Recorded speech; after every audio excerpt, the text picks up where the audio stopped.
As a care partner for her mother, who was living with dementia, Dr. Berman experienced firsthand the rewards and challenges that so many Ohioans encounter every day. And you heard Justice Stratton talk about that as well, and it's become much more meaningful to people when they experience it. Previously, as the director of the Department of Aging, Dr. Berman advocated for and implemented cost-effective approaches that emphasize high-quality, person-centered care.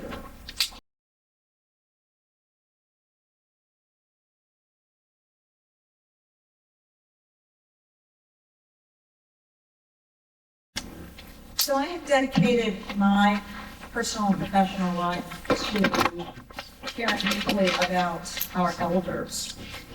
And I thought that I had found my calling, but it wasn't until I received a call, I think it was from Justice Stratton, and began working in the field of criminal justice and incarcerated status, that I really found my passion and understood that it's so personal for me to make a difference in people that need us so very, very much. And so you might see a few tears coming down my cheeks, and I apologize in advance for that. I also, though, should start with an apology. I'm going to start with a kind of making sure that you feel empowered, that I've been here for about 20 minutes, and I've heard a lot of stories already about individuals, family members, people in faith communities, neighbors. Even though we are here in a professional capacity, and I have no authority to say this because I know you're all employed by organizations, but if you want your mind to wander, I'm giving you the privilege and the courage to say, think about your own situation. See if there is something that you are learning today that can be helpful to you. I have 8 grandkids, and I'm always telling them which listening ears to put on. Put on whatever listening ears work for you. And also feel free to interrupt me if it's something that is poignant to you. We want to be as helpful as possible. And then I ask our folks who are leading to totally interrupt me at the end, because I'll talk forever. Okay. Today we are here to talk about, the introduction to dementia for our legal, criminal, and judicial systems. I may have said some of those words wrong because I'm an outsider, but hopefully that covers everything. What I want to do, because I have colleagues from the O4A here today, and I don't want them to have to raise their hand to correct me. Dementia is not a mental health disorder. Dementia is not part of the mental health system, but it is connected to it. And so it is important that we are able to think about it and advocate. It is a neurocognitive disorder, but it affects the mental well-being of families and individuals. Okay. All right. So let's get started. And when you see here also from awareness to social action, I also don't accept excuses.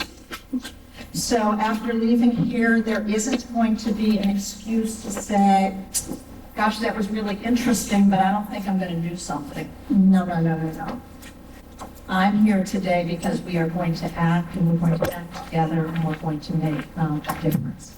And so by the end, you have to figure out what actions you all are going to take, and my organization is here to help in any way possible. So our objectives for today. First, I want to, and I already started, talk about what dementia is and isn't. Oh, okay. Here's why it is very important for us to be talking about dementia. Third, let's talk about why Ohio is the absolute leader right now. And if you ask the ABA, Commission on Long-Term Care and Aging, they will say everybody should be doing what Ohio is doing, and I think that's very cool. And talk about the impact and the outcomes. This is not about just doing good, this is about making a difference. And we should stop doing what we're doing if it's not working, but we're going to show you that it is. And then, if there is time, which there won't be, to discuss what are some of the opportunities going forward. They're laughing because they know me back there. Okay. Who am I here representing? All of these folks have been involved to date. This is a really impressive group around our state, and I can say on a national basis, the ABA has been involved quite a little bit. And then in red, I put in, would you guys get involved? And I hope the answer is yes, please. Okay. So, real quickly, because we're not going to have time to really go through what dementia is, and we're very happy to offer any kind of webinar for anyone who's interested in learning more about dementia. But in essence, it's very important to understand dementia and Alzheimer's are not the same thing. Dementia is not a disease. Dementia is a series of symptoms. Now, you're all going to be, as you listen to this, say, as I listen to these symptoms, I wonder if I have dementia. I can read minds. That's the other thing. You didn't put that in the introduction. Yeah, I can read minds. Dementia symptoms. It is dementia when it is enough to interfere with your daily life. If you go upstairs and can't remember what you went upstairs for, which we all did this morning, I'm sure, if we live in two-story houses, but you remembered to go back upstairs, retrace your steps, and you found it, you're just gone. If you went upstairs to find something, and it was your keys, and you ultimately found it in the freezer, that's a very different situation. It is not only memory changes. We do an absolute disservice when we talk about memory care units. I am not a fan of calling them memory care units because we keep people thinking that dementia and memory are the same things. We are talking about changes in thinking skills, and as you'll see, many other activities as well. Okay. So again, Alzheimer's is one form of dementia. We unfortunately oftentimes use them synonymously, but it does account for about 60 to 80% of the cases of dementia. For those of you that are taking notes, you will be receiving all of these slides, so please know that I'm not trying to call you out. You're not the only one. And we have many different kinds of dementia, and if anybody wants additional information on them, I'd be very happy to provide that for you. This is the frame for what I want to talk about today and for all of us going forward. First, dementia is not something that we talk about only in the medical care community. It is a top public health priority. It impacts everyone in the community. It is a series of symptoms that is not only inside of you, it impacts your entire family, your entire community, and we all have a role to play in ensuring that people who are living with dementia can live with as much meaning, purpose, and joy as possible. Enough already saying that, well, we want to age in place. I don't want to age just in my home. I want to age in my community, correct? And so it is a public health priority. Secondly, whereas everyone has a role to play, it is very clear on a national, state, and local level that overlooked group of dementia are those involved in the criminal justice system, and therefore we're here today. There are two pathways into the criminal justice system, and I've already been talking with some of you personally about doing that. One is aging in the system. And in our incarcerated settings in Ohio, the aging population is the fastest growing population, and since age is the biggest predictor for any kind of cognitive change, dementia is a significant problem for those in incarcerated settings. The second one that I think is of special interest here today is why on earth are people with dementia getting into the criminal justice system? We were talking this morning with someone with an 87-year-old was just arrested. We need to do better. So we want to prevent unnecessary and inappropriate arrests and incarceration, and then for people who are in the incarcerated settings, ensure that they are receiving the kind of humane, person-centered care that they deserve as their You can read here what the ABA said, and I think it's very important. They're saying training is needed for everyone. And you say, well, why everyone? Well, think about the court system for a minute. And think about how long someone's case may take. Well, they may Their dementia may change over that 3 months or those 6 months. Were they competent before? Are they competent now? What's the difference between capacity and competence? It's very important that individuals throughout the judicial system understand product goals. So this is kind of one of the most important things. If you don't listen to anything else I say, listen to me. So what has our strategy been? Our strategy here in Ohio is to build on a specific program called the Dementia Friends Program, which is the one that Justice Stratton talked about, to provide system-wide but flexible and adaptable training so that everybody in the system, all employees, all staff, all family members, understand dementia. And we do this in sector specific because what we know is if I speak your language, you're going to listen and get it. And so it's just important to me that someone in the grocery store understands as someone who is a neurologist understands. We have to speak people's language and help them understand what's important. So there are 3 goals here for the work that we as a state, and I showed you all of our partners, have been doing. First, to understand the importance of dementia in our criminal legal system. Secondly, to appreciate the impact of dementia on behavior. Our court system and our incarcerated settings demand certain kinds of behavior. They are not meant as treatment organizations. Yet if somebody forgets their commissary day, is it really their fault? Would it really hurt us to put a little sign up, today is Tuesday, it's your commissary day? We've got a lot to do. And then we want to respond and be able to ensure that we are de-escalating anything that happens in the community. Now, if I asked you what percentage of people living with dementia in Ohio are actually living in the community, it's about 80%. We have to stop thinking that it is the people in memory care units that are not able to get out of bed or incontinent, etc. that are dementia citizens. 80% are living in the community. 50% of those are living alone. And 30 to 40% of those don't have an identified care partner. Of course they're wandering. Of course they're wandering. Now what? So, the approach that we are taking in Ohio is, I believe, the same approach that all of your organizations are taking, and I'm going to go through this very, very quickly. Collective impact, talking about change versus transformation, and how you can wear a little hat and a big hat. And the little hat and the big hat says each of you have a role to play in your organization. And if I tell you this is what we need to do as a state, but it isn't going to help you in your business or help your business thrive, you're not going to be able to do it. You have to be able to wear the big hat, which is we all care, and we're all working on this together, and you have to be successful in your position, and that's the little hat. So we'll get to that in a second. So this is what we believe and why you are all here today, is that if you don't use a collective impact model, we will get nowhere in a self-sustaining way. First, everybody has to understand the problem. That's why all of us are here today. Second, we have to know, how do we know if we're successful? What's our measurement? Let's figure that out. But the most important thing is mutually reinforcing activities. At the end of this, each of you are going to have to think about what can I do?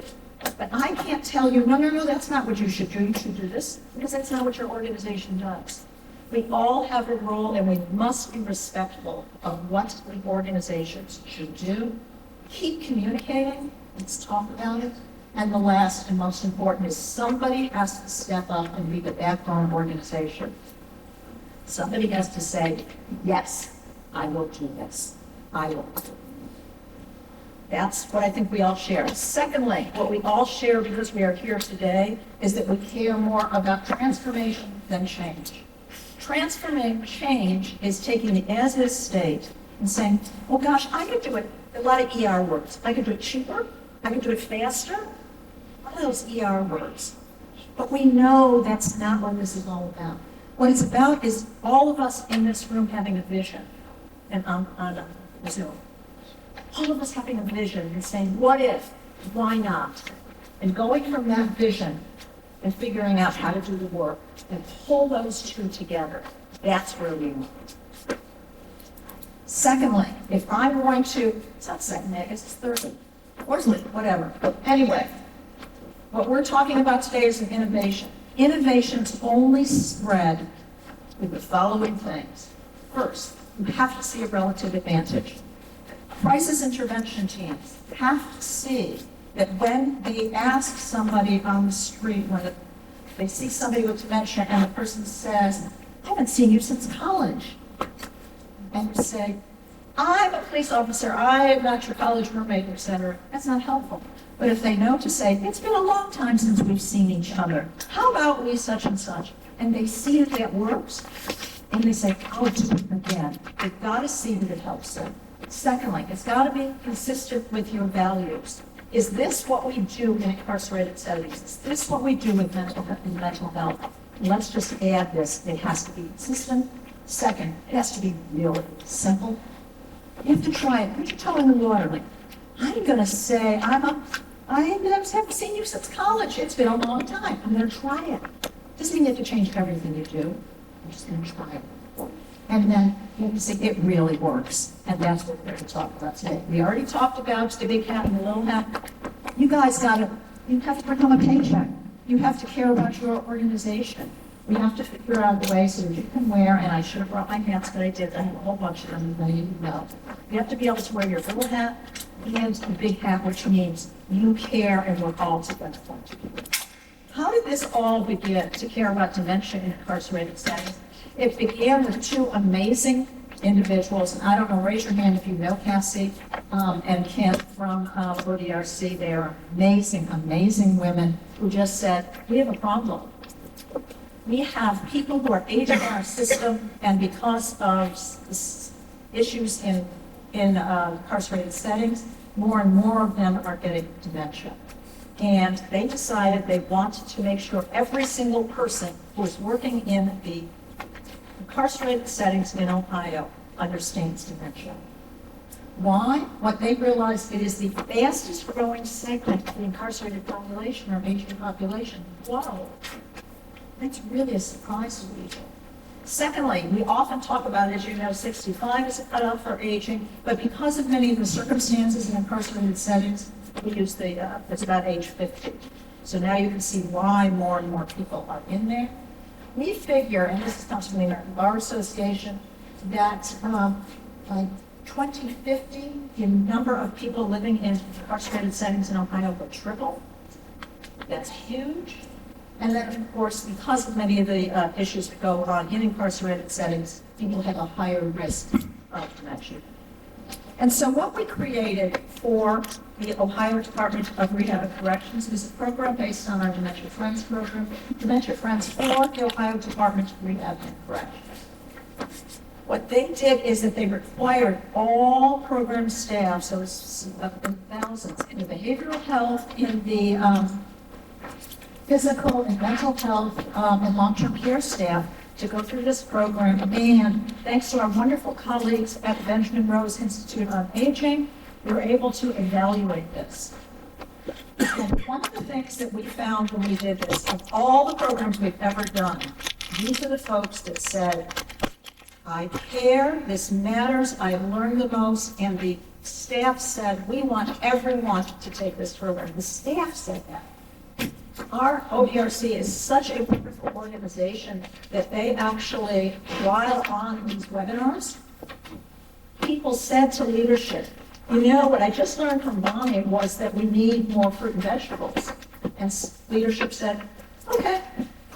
We talked about having, what if somebody doesn't remember how to make their bed? Are they really angry? Are they really trying to get back at you? No. And so they took these back and they said, let's have everyone trained. And what we have done is now on the platform, which is called Rise 360, all 12,000 people who are employed in the Ohio Department of Rehab and Corrections have access to a self-paced, really incredible program so that they can learn about dementia. And when we did the evaluation, it was astonishing how much they learned and how much they listened because they cared so much. And as an aside, they also, all the people we've ever trained, they had more family members who were impacted by dementia, so they didn't understand that as well. Based on that, based on the presentation we had the wonderful opportunity to do, we created a program with the Attorney General's Task Force for jails. And I, of course, thought, like, what? I thought people just get into jail and get out of jail. I knew nothing. I'm living it. And I didn't realize what a big issue it was. And we are thrilled with the opportunity to be working in collaboration with the jails. If there's anyone from the jails here and they want to get to the program that we do from OERC that is actually online self-paced, we'd be very happy to make sure that all of your employees and staff are able to get that. The program we used has 4 key points, but the most important is it gets rid of the stigma. It helps people know how to interact with individuals with dementia. And the most important thing for all of you is that it focuses on communication strategies. And that is key because you don't have a lot of time sometimes to make decisions. These are the symptoms that people experience with dementia that are the most trying in incarcerated settings. And in this program, we focus on all of them so that staff can understand what's going on. What we teach them at a basic level, and very important for families, is that dementia is not a normal part of aging. No, when somebody says, well, I'm just getting older, no, not the issue. It's caused by a disease of the brain. We talked about the different diseases. We talked about that it's more than just losing your memory, which is very important when we're going to be talking about community. It is possible to live well with dementia. It's not over. Life isn't over. We can do it because there is more to the person than dementia. And that's the most important thing for all of us to understand. Now, when we go through this for our court systems, for our incarcerated settings, we talk about the 10 key symptoms, and we're not going to have time to go through those today. But what we do is we go through them and we give examples that are pertinent to the court system, are pertinent to the crisis intervention teams, et cetera. So an example would be trouble understanding visual images and spatial relationships. And then tell you why so many people with early dementia are getting into fender benders. Their spatial sense is off. And so the police officer has stopped the person once they understand it. Now that doesn't mean it's okay to get into a fender bender, but once you use that as an example, like, I never knew that. I never knew that colors made a difference. It really does. And then we go through the last one here, or we'll go through withdrawal from work and social activities. The people that don't go to their faith-based organization anymore and they say, you know, I never liked to study the Bible. It's called the graceful cover-up because they're not able to understand it, or they couldn't get on the bus, or they couldn't figure something out. And so they say, I don't want to do that anymore. So we use those, somebody who is always in an incarcerated setting, been able to go to the commissary, and they just, I don't need anything today. Maybe they just don't remember how to do it. One of the most important things, and I hope it's something you take away for your family, is some of these communication tips that we share with everyone. And the most important thing here, and I'm going to put this, give somebody 20 seconds before you expect an answer from them if they are living with dementia. 20 seconds is a long time, even though you don't think it is. It really, really is. Why?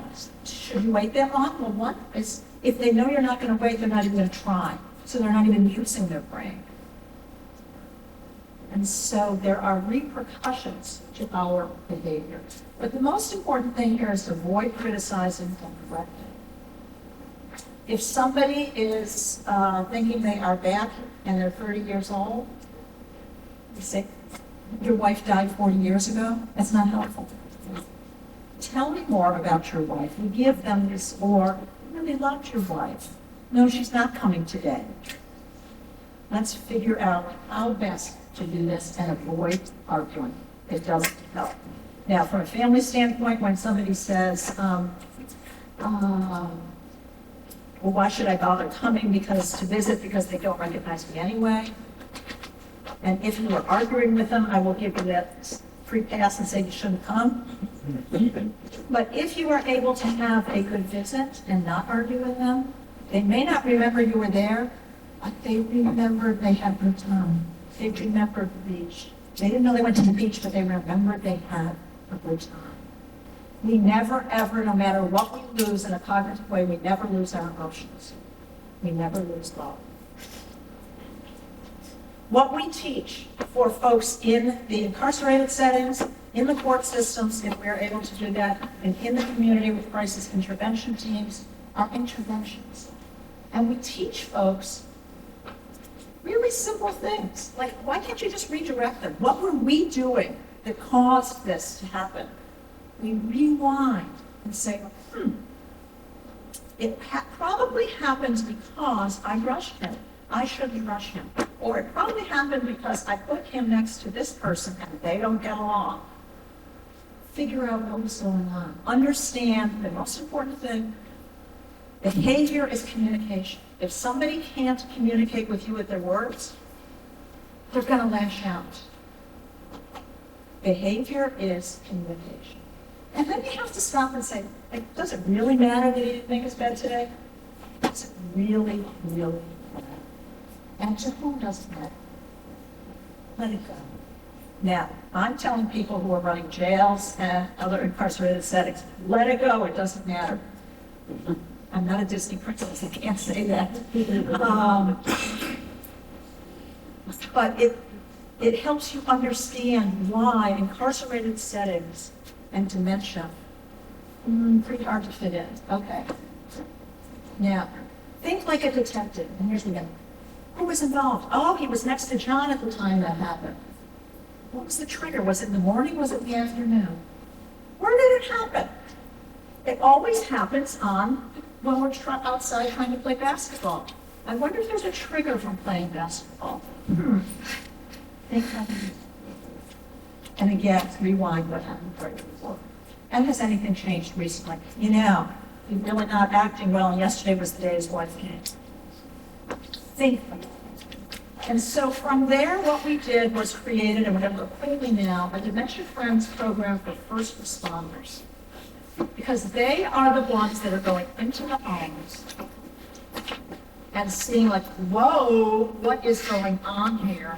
And family members, unfortunately, don't always know because only 41% of people who are living with dementia actually have a diagnosis.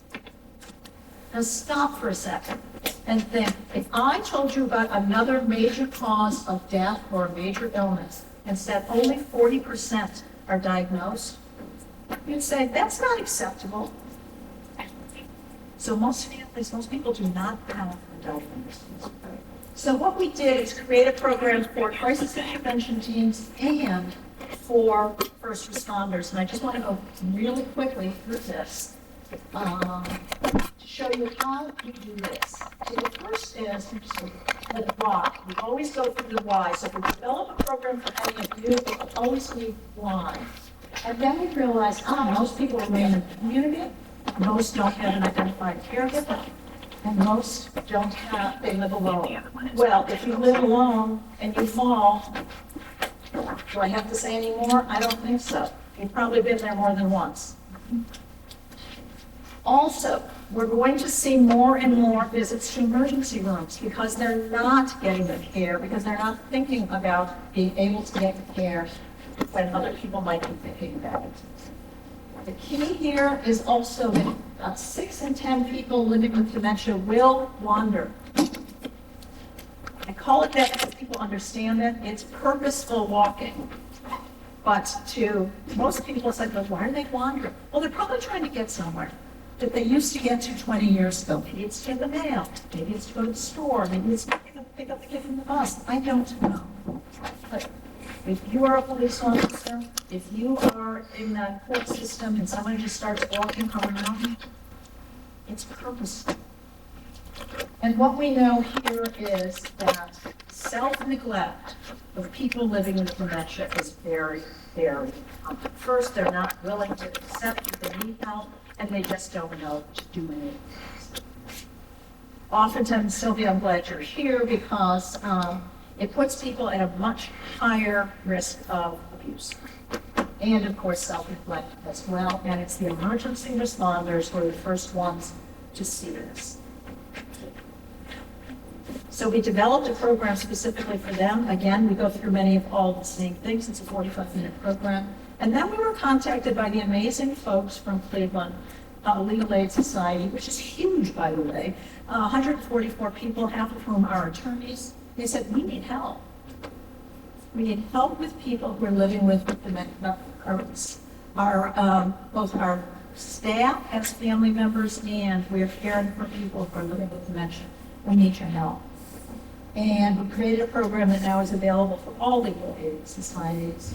And some of the key things for legal aid societies are, again, that just because somebody has dementia does not mean they can't be able to make decisions, and they do not lose their legal rights. And you can see all of the things. You must begin with the presumption of capacity.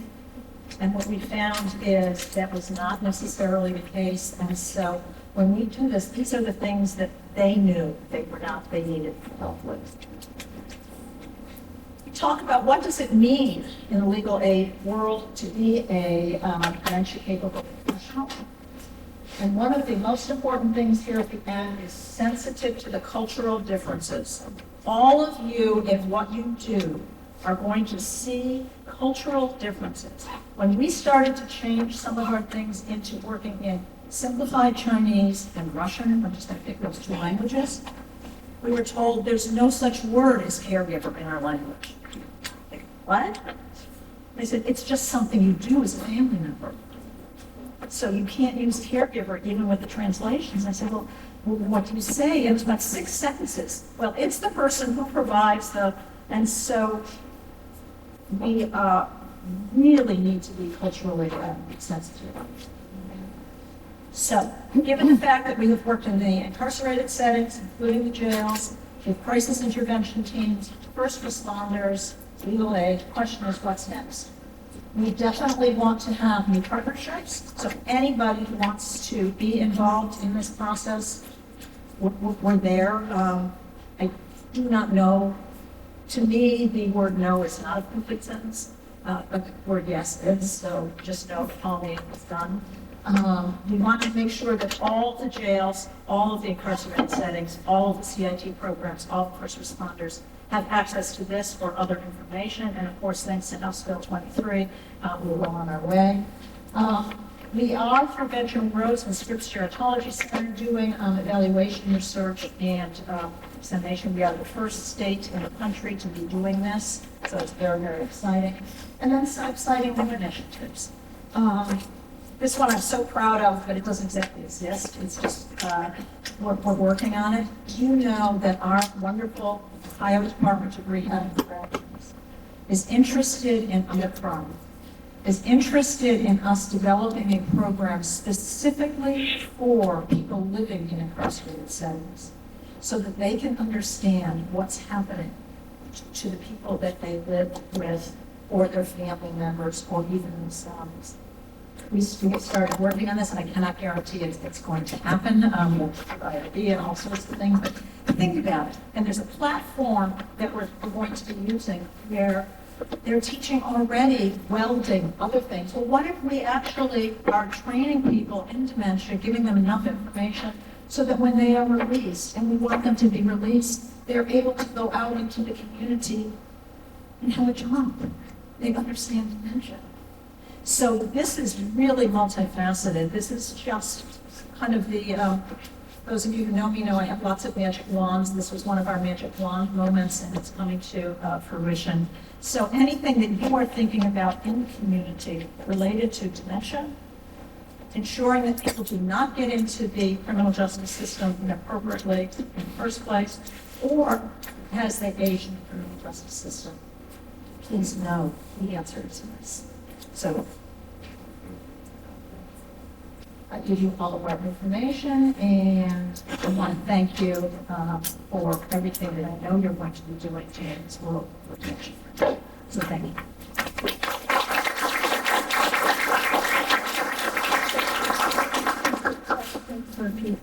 Thank you. Good morning. Thank you for the presentation. I just had a follow-up question. Do you have any data on the estimate of how many people you think who are currently incarcerated now that have dementia, who are currently in prison? Yes, I do not have those figures, but I can give them, get them for you. Now, the issue is, it's a complicated question, because if only 41% of folks living in general are diagnosed, the question becomes, are you wanting to know those who have a diagnosis or those who are living with dementia? And it's a very, very slippery slope. So whatever number I give you is going to be more. And then the other part of it is there are different stages of dementia. So we have early dementia, and then we have, as we progress in our stages, and so we have to think about that as well. We are very blessed in our state that we actually have a dementia unit. I don't know if anyone is here in the Lima area. So, you want to talk about the dementia unit numbers in there? Or? I'm not real familiar with it, Okay. so you may know more than me. Oh, okay. Unfortunately, we need to step up in this area, so I'm glad I'm here today to be empowered and pick up your passion for this work. Right. Yes, and so the question becomes, as my follow-up question to your question, should people who are living with dementia be in incarcerated settings? Again, I can read your mind. And it's a very complicated answer. And I'm going to tell you how complicated it is. When somebody is in the incarcerated setting, the state is paying for it. If somebody was, don't quote me on this because I may hear some of my parents not exactly right. If someone is paroled and they go into a long-term care organization, community, the federal government is now paying 2/3-ish. Kind of a compelling argument from a state perspective. Now, I'll argue the other side of it, though. Is that where you're going to let your mother go, to that organization that has people who are living in incarcerated settings and that will over there? Number one. Number two, I don't know if the care they were getting in the incarcerated setting was that great. And so what if they come out and they get lots better? Then there's the social justice side of it. People are saying they did it. On the other hand, you say, if there is somebody who's in an incarcerated setting and they don't even know they committed a crime, my heart breaks. Heart breaks. And we have in our state, specifically in the northeast part of our state, we have healthcare providers that would love to do more in our community for people who are released from incarcerated settings. We have in the reentry coalitions, we have wonderful, wonderful opportunities, but I do not want to make it seem like it is a simple answer level incident.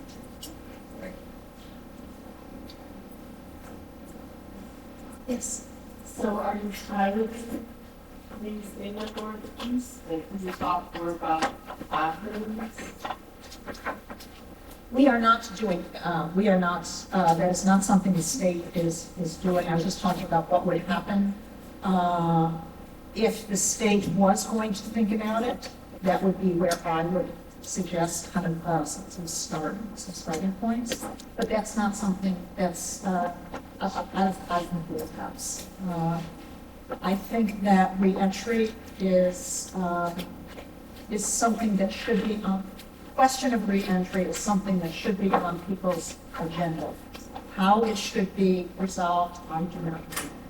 but you also know that you have people who are living in incarcerated settings with family members who have dementia. And they potentially could care for them. I'm not taking sides. I'm just saying it's a complicated issue. I would love if as a result of this, we start thinking about it in a way that maybe makes sense from a higher standpoint. Thank you so much for the opportunity. Thank you, Bonnie, Dr. Berman. It was an absolutely wonderful presentation. And just to describe it in a very brief way, it's two eyes in a seat. Informative, inspiring, and challenging. And remember when she started, she said she wants everyone here in this room and also people who are connected electronically to go out and do things themselves. So many thanks for that approach. Really appreciate it. And now it's my privilege to introduce Liz Paprocki. She is a mental health treatment coordinator with the Ohio Department of Mental Health and Addiction Services Bureau of Community Treatment. Liz oversees the Access to Wellness program and has been serving the disability community for over 17 years. She's a registered advocate with advanced standing through the Ohio Advocate Network, a credentialed advocate through the National Advocate Credentialing Program, and a NOTIS certified crisis responder. Liz is a native of West Virginia. She attended Concord University and Marshall University to obtain her bachelor's in psychology and master's in mental health.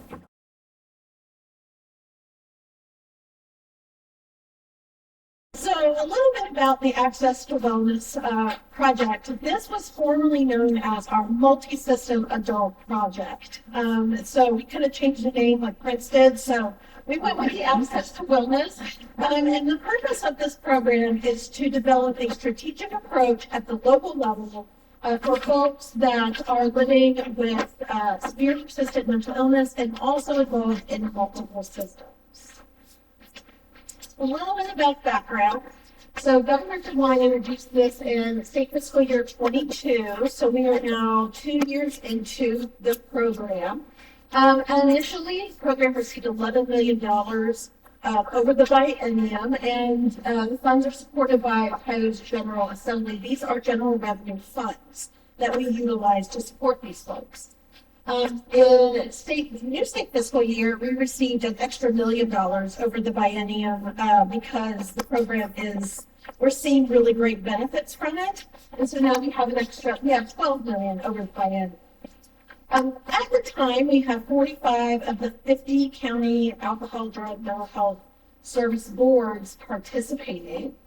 And the way that this program works is the allocations are made to the local ACMIC boards, and then those ACMIC boards work with behavioral health providers within their community to provide recovery supports, which we'll get to here in a second, and what that looks like.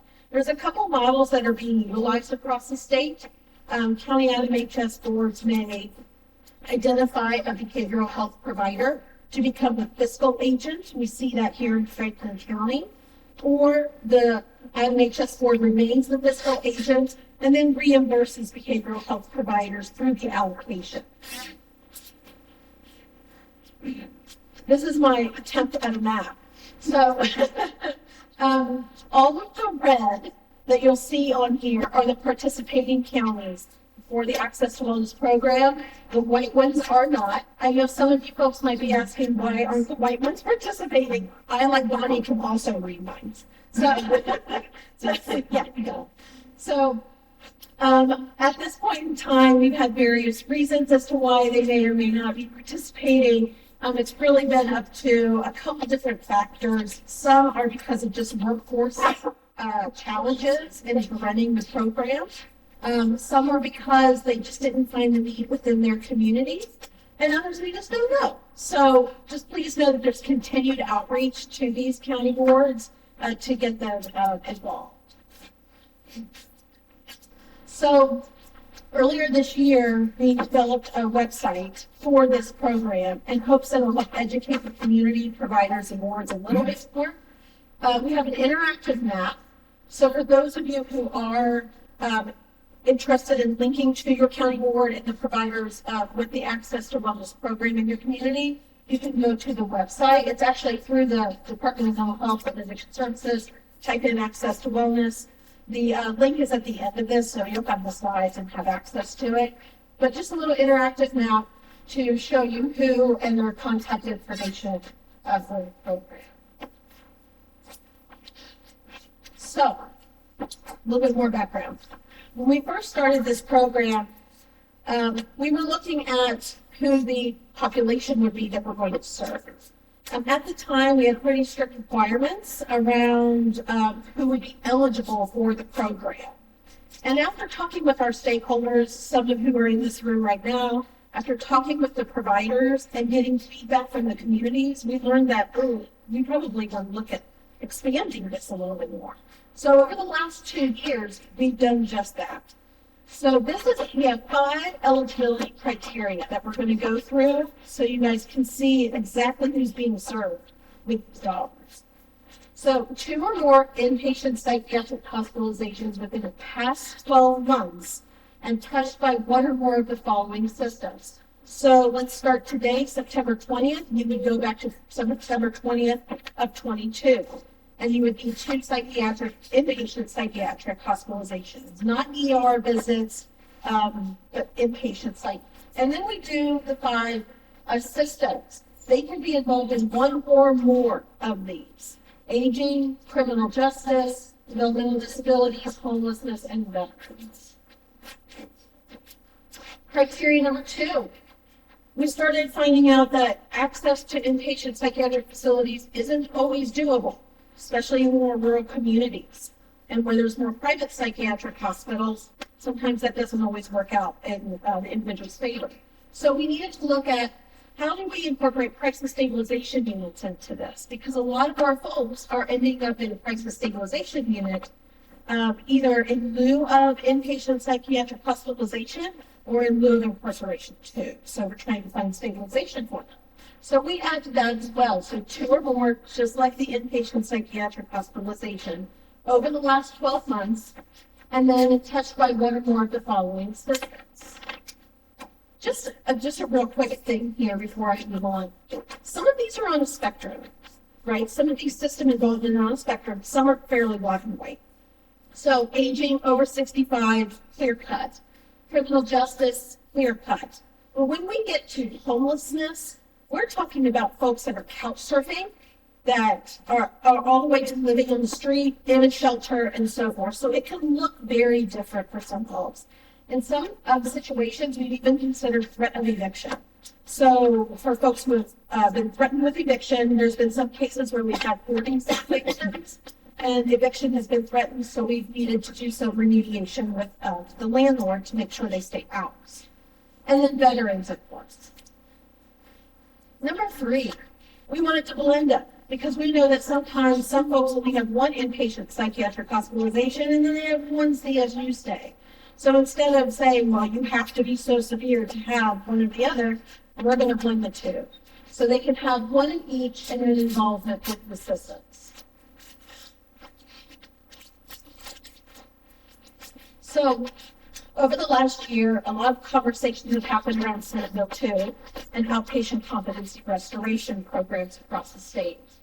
Something that we started to see as a benefit to folks that are being served through this program is if courts know that an individual is involved with this program and getting the supports they need for successful community living and tenure, maybe they can get into an outpatient community treatment program, restoration program, and avoid that inpatient psychiatric hospitalization. So what we've been able to do is provide recovery supports to these folks who are actively involved in an outpatient competency restoration program within their community. And so they can stay within their community, recover in their community, and have tenure. Hospitalizations, CSU stays, and all that system involvement has been waived for this one. We already know that they have a mental illness, severe persistent illness, and they're already involved with the criminal justice system, put it together, and that's an eligibility criteria. So they do have to have a significant mental health diagnosis by a licensed professional. And again, with our jail population. So this, we started to see a lot of folks incarcerated in jail for one reason or another. And we also know everybody in this room is quite well aware of the criminalization of mental illness, right?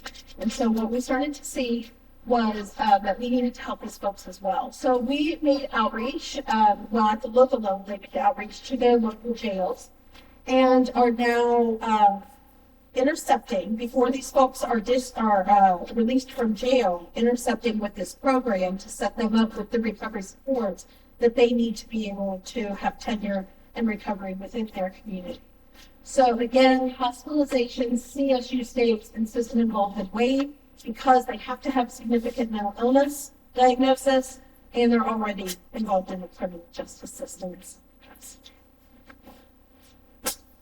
Any questions so far on eligibility before I move on? So, a requirement of this program is to participate in the program is systems collaboration. So at the local level, we need to see that communities are working together and are asking all these folks to the table to participate in this. Because what we're doing is we're developing wraparound services for an adult, and it's money that follows this adult. So in most communities, you're going to see folks either using collaboratives that have already been designed, like Stepping Up communities. They're utilizing their Stepping Up initiatives and collaborations to piggyback this program off of it. Or they've built their own access to wellness collaboratives within their communities. And these are the folks that you're going to see represented on those collaborations. All the way from NAMI, reentry coalitions, day service providers, guardianship orgs, and individuals, developmental disabilities, county boards, agencies of aging, veterans administration, all of it. Now, this isn't always consistent. I've got some counties that have these folks every month they meet and they make sure that they're meeting all of those services for their community. Sometimes they bring them in as needed, depending on the client's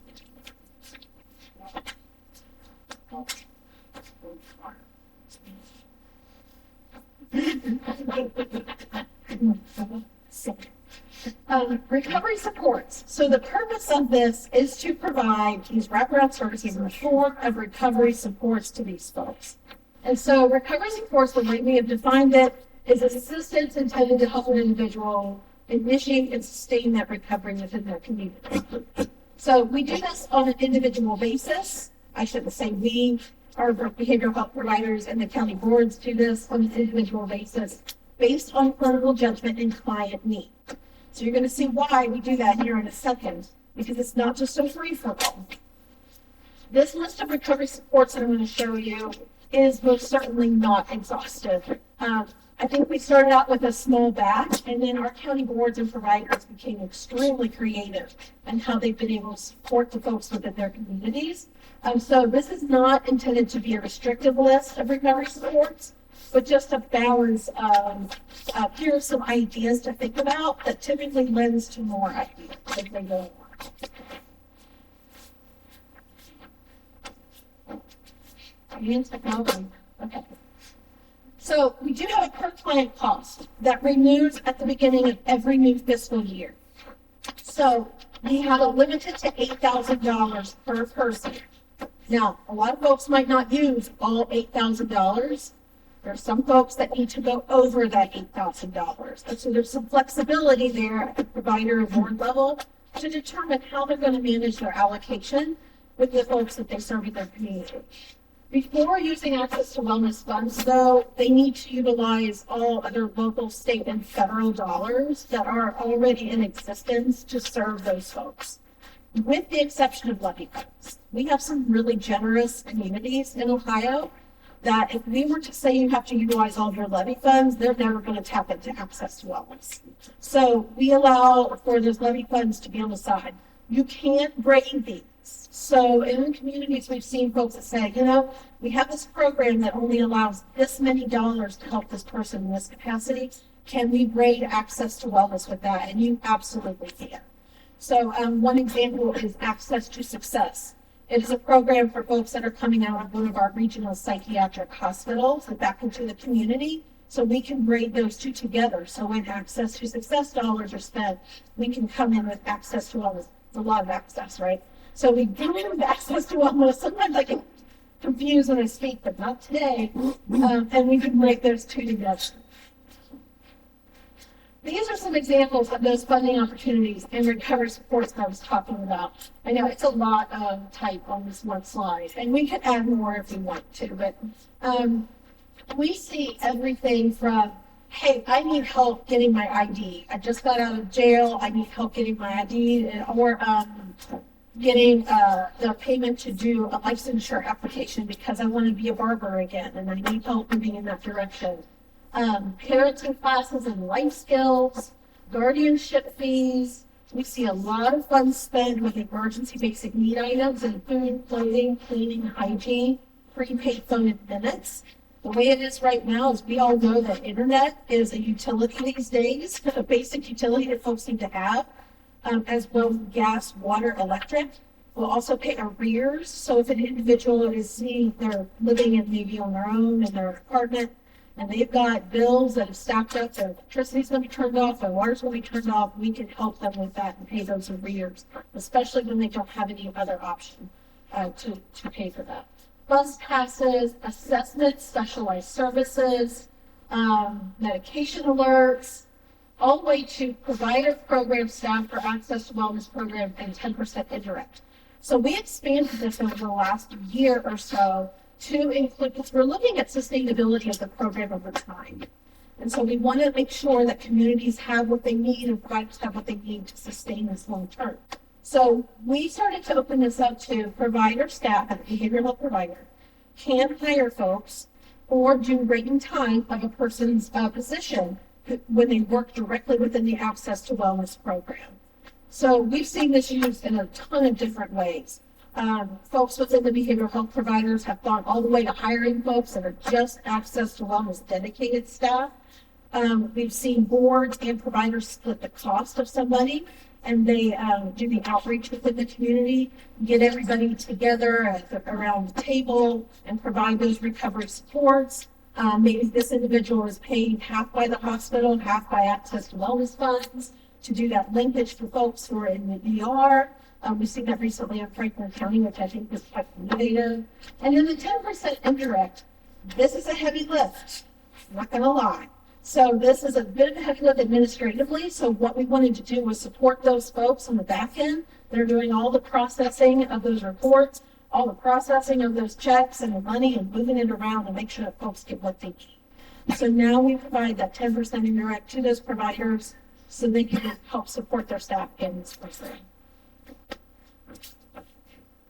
So I wanted to give you a little bit of an update of what we're looking at here, because I think it's important that you all see the where we are with this program, what it's doing for the communities.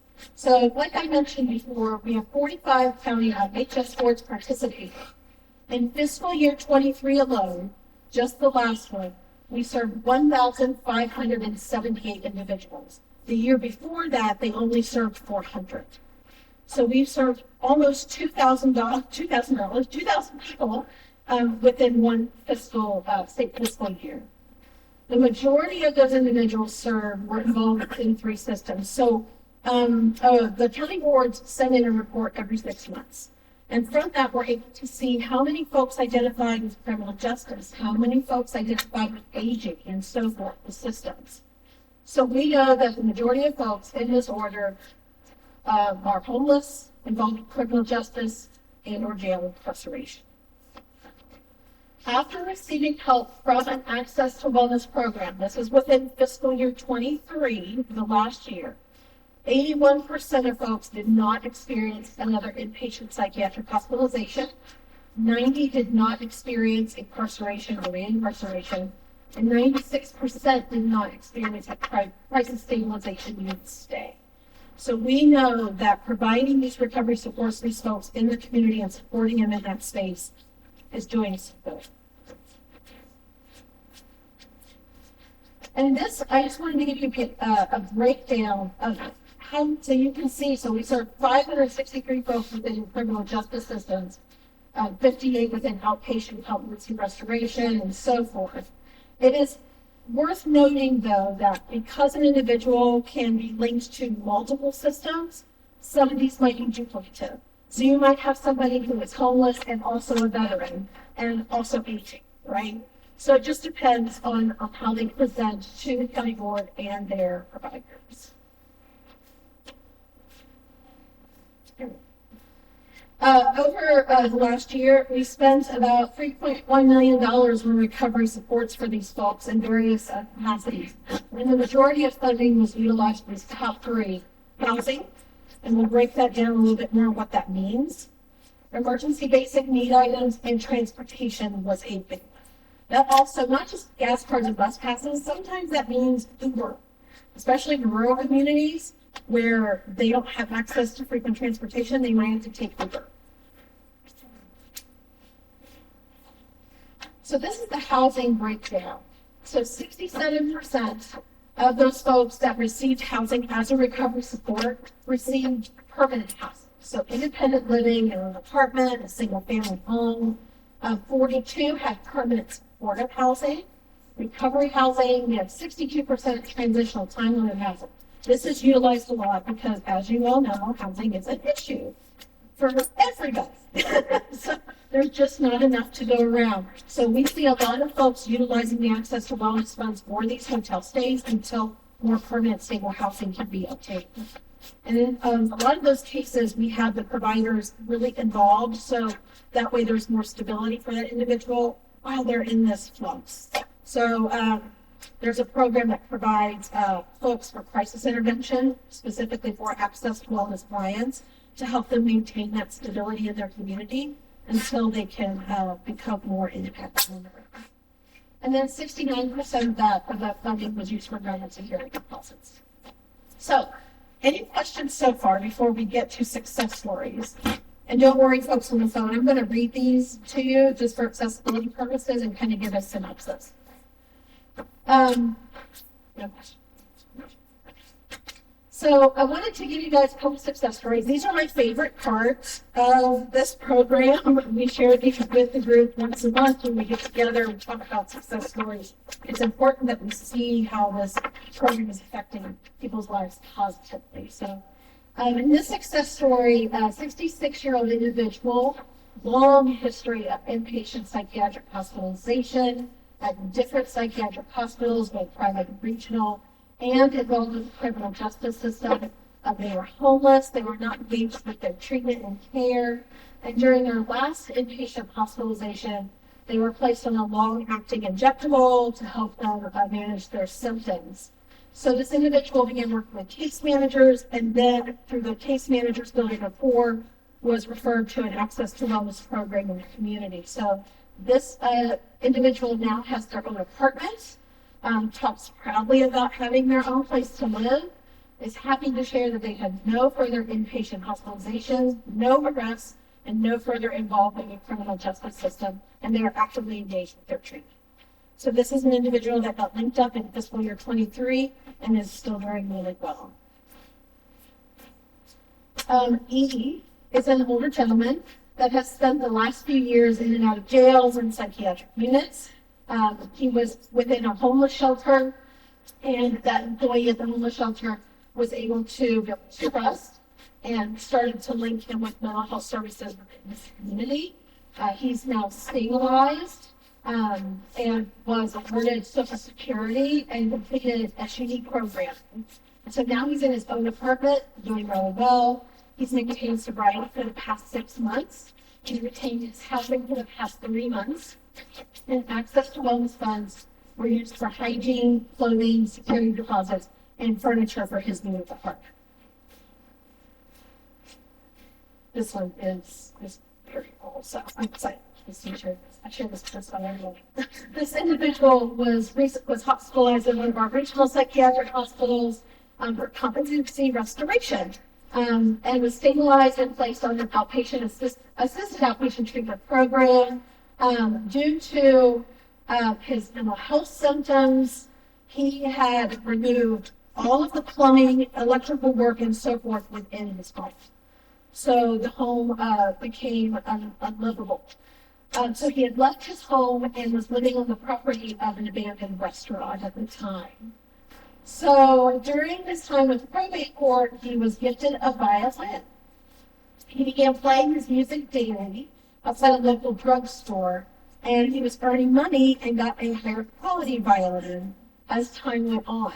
So each time he came to court, he played for the court, for the judge, and the provider and ward said that they were blown away. So he's self-taught. So with access to wellness funds, he was able to secure an apartment, purchase all the items he needed before moving in. He recently graduated from his assisted outpatient treatment program, and the judge has made arrangements for him to play his violin in the atrium of the courthouse. He also has a big following on the social media app TikTok now. And he's also bought himself a guitar and a cello and has taught himself how to play those things as well.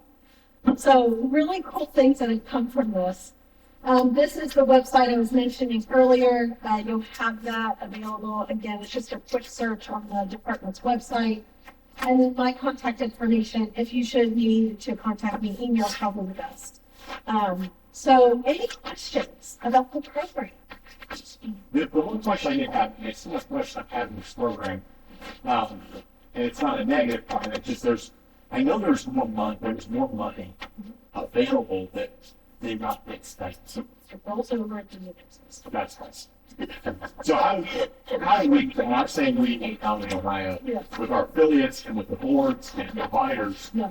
get this out to folks, because, I'll be honest with you, we prefer 100 providers, and whether it's group homes or others, say, use the access to one person. In some cases, like, they've got the full 8,000 to house somebody who, quite frankly, is unhoused. And I mean that in the sense that they use the 8,000 to hire a case manager 24/7. Yep. So that person wouldn't go back to the hospital. It's a heck of a lot cheaper. Yep. And I know we get more love from the sheriffs around state will use this money to keep people from coming back. Their numbers prove it. I know Justice Stratton always, she's your player. Well, she's the second ring champion. But she's always like, these things work because it reduces recidivism, whether they're coming out of state hospital, ODRC, we just had that center on Omni board. Their biggest challenge is the reentry piece. And they argue the biggest challenge with inpatient is when they come out, how do you make sure they don't fall? Absolutely. And this is perfect for that. Absolutely. So here's a couple things. One of the things that we've been working on is working with the hospitals on the discharge planning piece, right? We have to improve the communication between the hospitals, both psychiatric, both private and regional, to make sure that this program is getting there, right? And so that's an active part that I've been doing with my colleagues at the department. Another thing that we're doing is outreach. So I've picked up I feel like I'm on a tour. So, but great, it's my Access Wellness tour. But one of the things is that outreach to DOTD, the county boards, talking at their conferences about this program, getting the word out, coming and talking to you all, sitting in on iTeams in communities across the state, talking with aging organizations. So this is a big part of bridging that gap. I think as breaking those silos is the most important thing for this program to be successful, much like stepping up and having all those folks at the table. It comes down to education. So yeah, and communication about it. So we've seen an improvement, I will say that, because the numbers, when we look at the system involvement of folks, we've seen an increase in DD, aging, and veterans just within the last 6 months. So we know something is working. The outreach is working. So keep it up. Thanks, fans. Anything else? And yeah. I'm from an area agency on aging, also from the part of the state that's very white on the map. How can I impact my local county board to look at this? I made a note to call. I know the 3 counties that are served by one board. Yeah. So one of the things that I tell people is feel free to share this information with them. I am happy to talk to you forever. Okay. I will talk. I will preach this program. We'll do it. But I've in one county I provided a presentation. to all of their providers, and they're like, we got to take this back to the board. This is what we want. This is what we want to see. So I'm happy to do any of that and help provide that education. Okay, just got to add me in there. And I'll support it from the local level because this is huge, huge. Sure. Yeah, I'm happy to support you all in any capacity. It does come down to the board decision as to whether or not they want to take something like that on.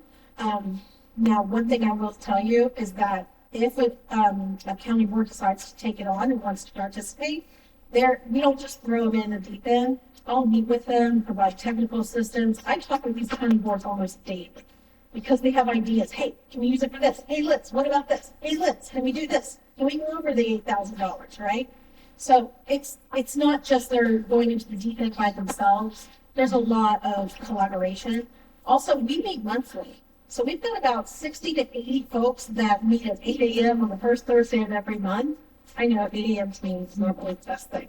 But when we meet, we have an opportunity to hear from one another. They share their success stories. They ask each other questions. So they're not without support. I will say that. Okay. 100%. I'll be giving that much money. Yeah. Yeah. What I always like to say is that we had a hard time getting jails to ask for the reimbursement for psychotropic drugs. I mean, free money, folks. Free money, and the longer we work with this program, the less restrictive they become on what you can spend it on. So you tell your board, you talk to your commissioners, and you say, the commissioners, if you're not doing this, you are leaving money on the table. And so that's where you go to your commissioner, but I pay these. Great advocacy. Anything else for you all? And you'll have these slides. So, and then if you have any questions after this, do not hesitate to call me or contact me. Okay. I heard what you said about the psych routes being and that's come out of it also.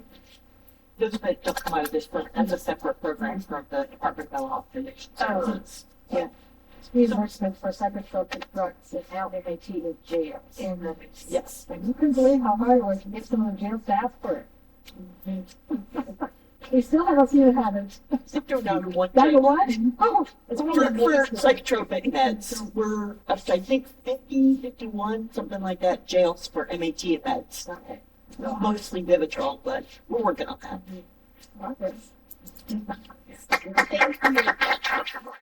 This is an enthusiastic collaborator and communicator and many things for that presentation.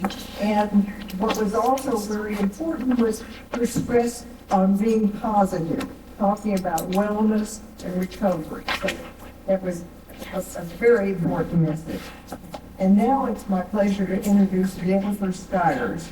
She currently serves as Chief Legal Counsel of the Ohio Department of Veterans Services. Previously, she served as Chief Legal Counsel for the Ohio Department of Aging for 7 years. Jennifer is a native of Columbus. She has a bachelor's degree from Ohio University in Athens. She then spent several years in the private sector before returning to school and earning her law degree from Capital University Law School in 2008. Jen's diverse experience demonstrates a commitment to serving individuals and institutions with complex legal needs, especially serving vulnerable populations.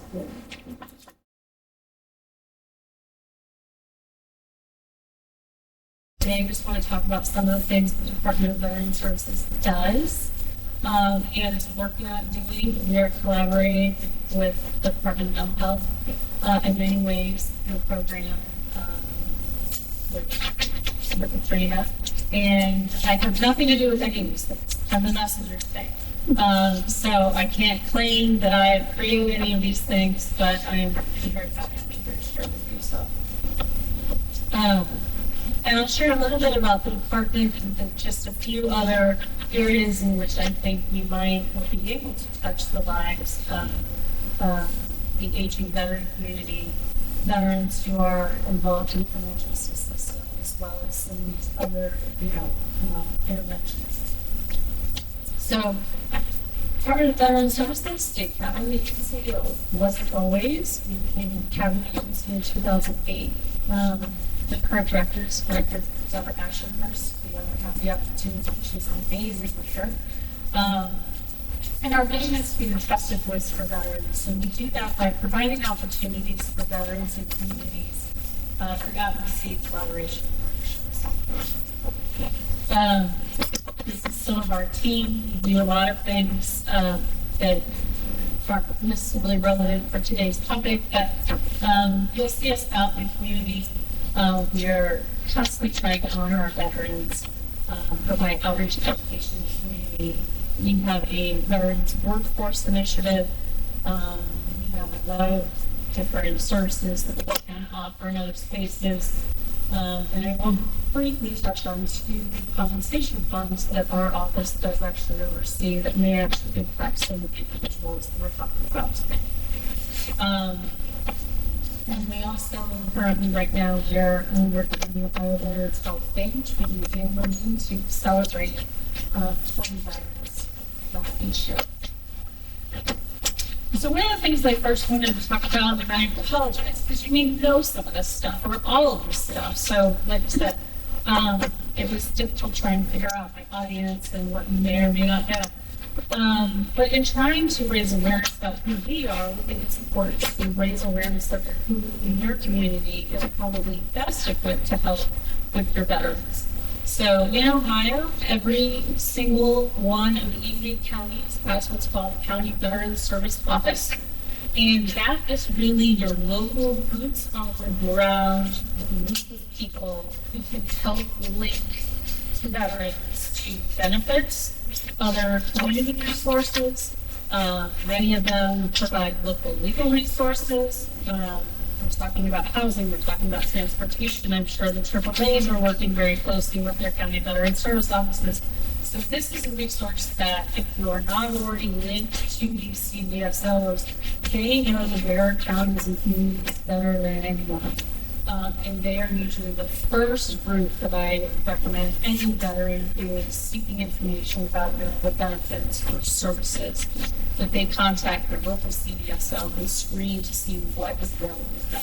These benefits were earned and deserved, and we will make sure that no veterans leave them on. So with respect to behavioral health program that I believe was piloted in 2021, our office worked in collaboration with Adria and Mental Health, and we have developed what was initially a pilot and is now a fully funded program called the SOAR program, which I'll get into in a minute.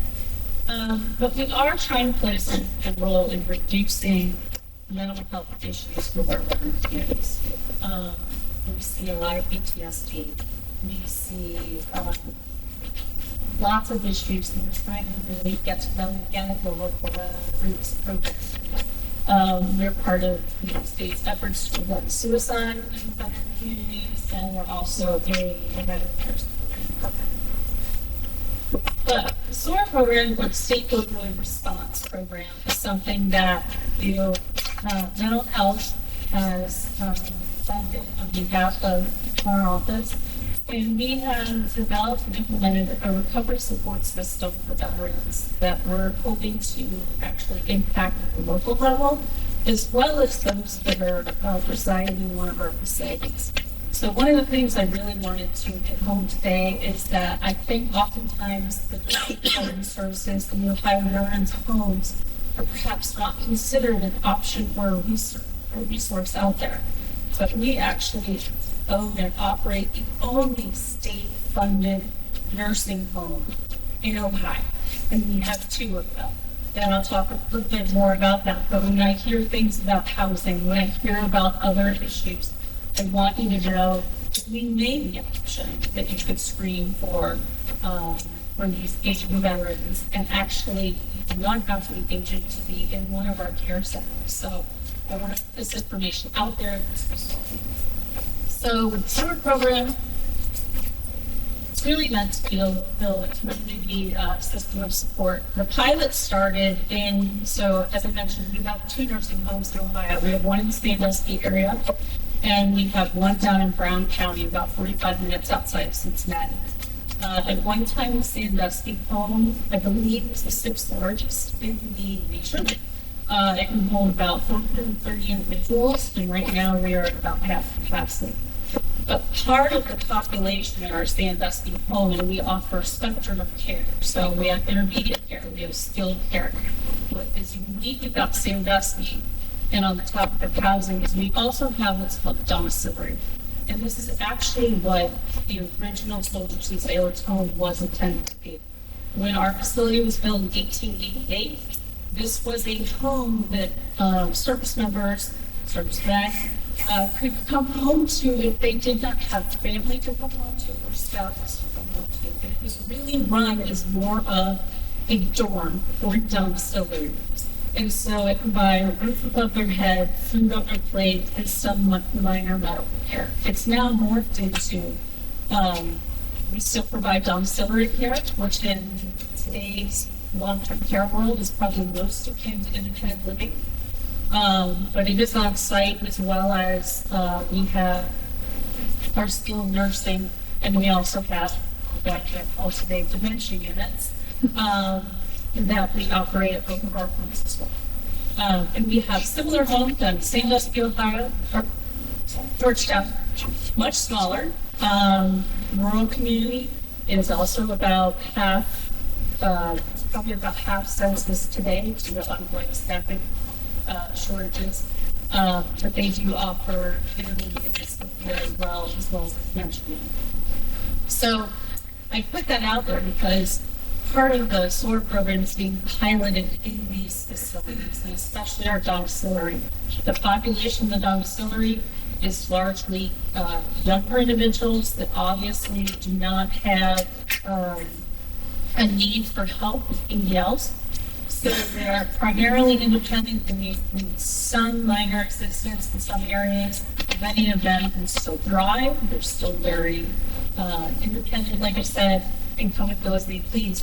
But this is also a community in our facility that probably struggles the most with it in needing that support. So we have off-site AA and the SOAR program now, and we have a program manager on site in the domiciliary who is there to work directly with veterans in peer support and peer recovery. Also, part of the, so here we go. One of the main goals, and something I'd also ask that you carry away, is access to wellness is in its 68. Or no, stepping up is in 68 counties. Is that right? So the peer recovery support that we are doing in the SOAR program is now in 38 counties, and we are trying to get the word out. We've trained about 100 veterans throughout the state to be peer recovery supporters.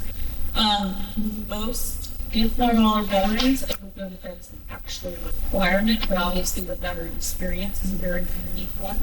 And so most of our peer supporters are. Our hope is to train and sign up every county in Ohio to participate in this as well, so that if you have veterans struggling in your community, this can also be a resource for those individuals. It also helps engage communities with our programs. And again, we're also trying to address some of the aging military issues. So as veterans age, they face a lot of the same issues as any other individual, but you see a lot of physical issues, social isolation, loss of purpose, mental health issues, you've got addiction issues, substance abuse, cognitive decline, access to health care, economic challenges. You know, these homes are essentially free. We are primarily paid through VA as well as Medicare. We do not accept Medicaid. So most of our funding is coming from federal government. So we can offer these homes as a nearly free residence for these individuals. Like I said, housing and homelessness, and also just the stigma of aging in the community.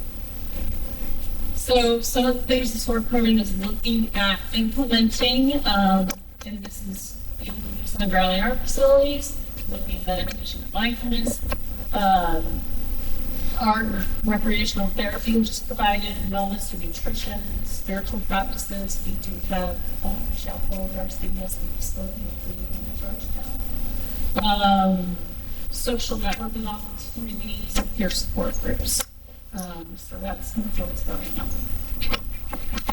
I kind of led with a lot of information about the homes, but as I said, if you take nothing away, know that this is a resource from someone. We have our Sandusky home, we have our Georgetown home. We are unique, and I know that I'm going to be touching base with Bonnie because as a state-run nursing home, we also have our own police department. And I also advise the police department. I can tell you that I frequently refer to them as the resident whispers, because as Bonnie was talking, these are individuals who, yes, they're law enforcement, but it is a very tight-knit group of people. It's a very small resource. It's about 10 strong between the facilities.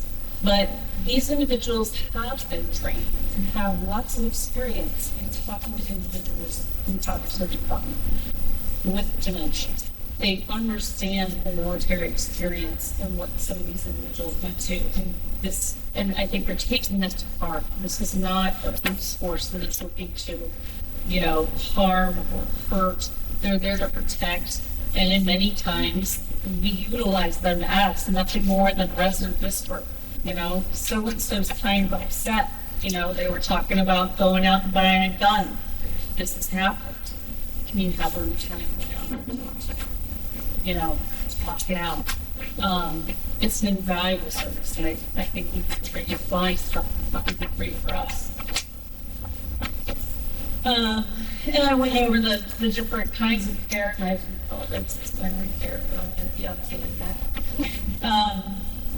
So we do offer a lot of different services in the homes. This goes into eligibility. It's on our website. But we've also tried to break down some barriers with respect to access to courts.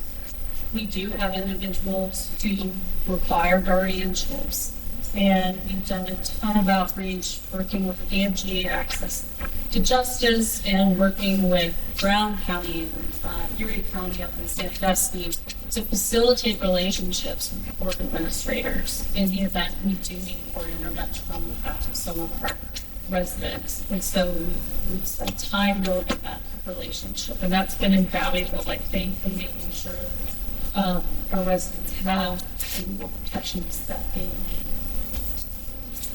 These are full of slides. I think these are some of the things that most of us are well aware of, and we're just also involved in partnering in these items. So the Veterans Justice Outreach Program, through the VA, we partner with them. We work with the VA medical hospitals in Ohio to raise awareness about this program. Also, obviously, your Supreme Court has their specialized dockets. There's some of our books throughout time. It's trying to list on our website of all of those that are active and pending, and trying to provide this resource to our residents as well as the people.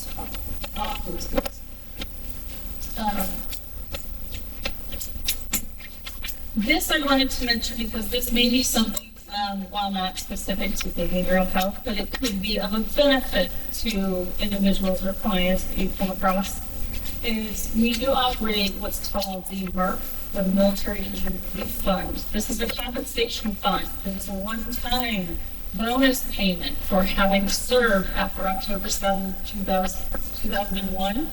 And it is available to individuals who actually who received an injury during combat or were diagnosed with PTSD, which is why I highlight this.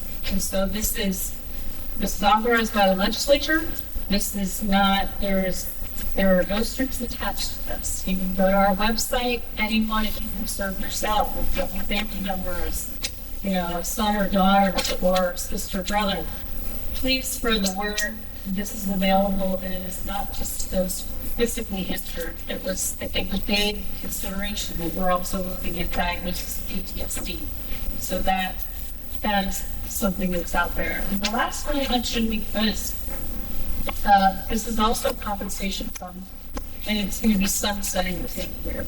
But if you're talking to clients, if you are talking, and again, your family, your brother, your sister, we operate the Ohio Veterans Bonus Program, and this will sunset August 24th of next year, August 30th or something.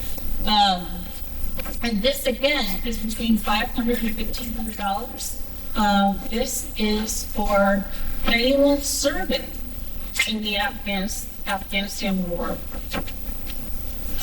Between October 7th or 1 and when President Biden declared for October on August 30th of 2021. So again, there's information on our website to apply, and depending on where you served, combat-wise, if you were actually in one of the active zones, you may be entitled up to $1,500. But you are also entitled to serve anywhere in the world. So if you know someone who was serving in the U.S. during that campaign for that fever, they can be, they're entitled to a bonus of up to $500. So again, I say these things because they were earned by our veterans. I want to make sure that we're taking advantage of them. We're not leaving anything on the table. So these are just a couple of ways in which I think we intersect some of these areas, but I'm also here because I've been trying to get the word out about veteran services and what we're doing and what we can offer to different communities. But I also want to hear from you. If anything today has jostled something or given you an idea, we really want to know how we can do better in the community. You know, direct support, if it is outreach, education. Please let me know, because we want to do everything. Got away with not being introduced, so, and Sylvia is one of the trio that chair this subcommittee. And Sylvia she's had vast experience in advocating for the interests of older adults, and any of you who know her know how ardent she is in that. She has served as the director of the Elder Justice Unit for the Attorney General, and is a lead staff for the Attorney General's Elder Abuse Commission. Prior to joining the Attorney General's office, she served as the Chief Supervisor for Adult Protective Services in Cuyahoga County. In addition, Sylvia is a certified Adult Protective Services Corps trainer for the Ohio Human Services Training System, and her experience includes elder abuse investigations, training, advocacy, and policy development. She has a Master's of Arts degree from John Carroll University, a Bachelor's degree in Psychology from the Ohio State University, and she's a licensed social worker.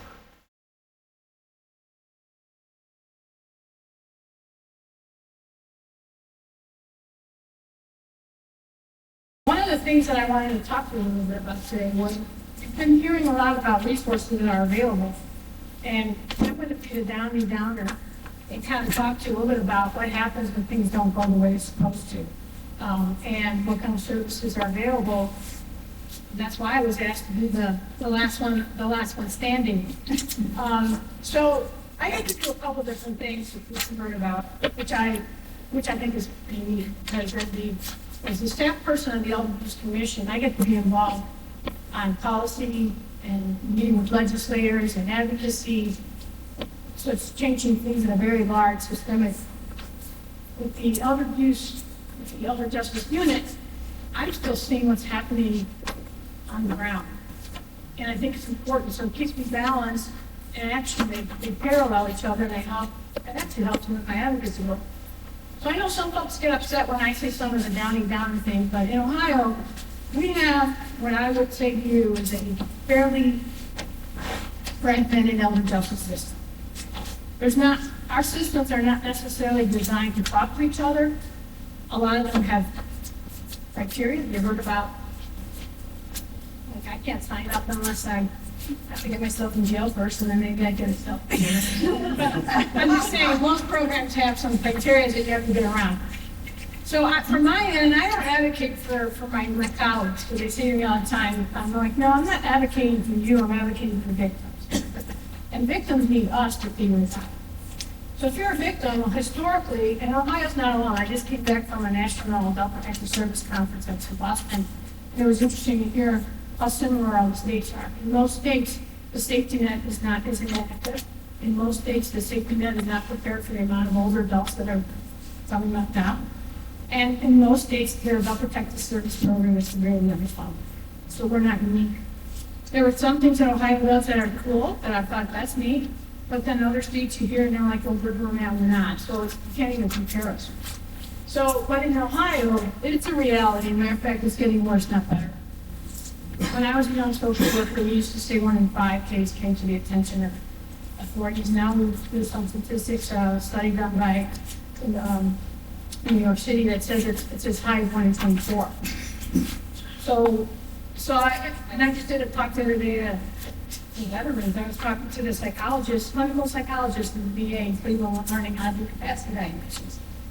And I was telling them, all I can tell you is that it's worse, it's not better, but it's underreported, which is why it's so critical that everyone understands what cases need to be solved in. And I also told them I used to be a nice person. But I'm not anymore.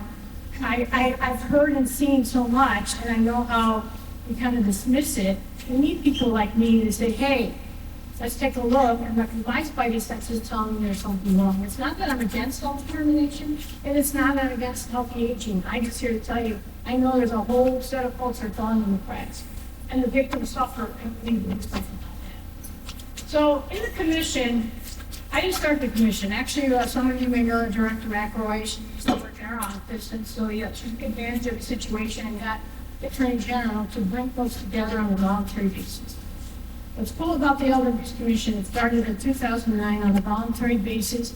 And if you look at this list, we just expanded the membership recently. We took advantage of the budget cycle and added a few members that were missing.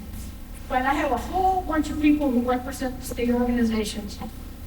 And most of those organizations do something having to do with older adults. Whether it's preventing abuse, whether it's providing services, but we all have to be on the same page.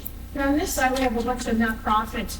And I'm really excited to say, because it's a robust group, and it's growing. And we have attendance. Judy's been a member of she's our chair.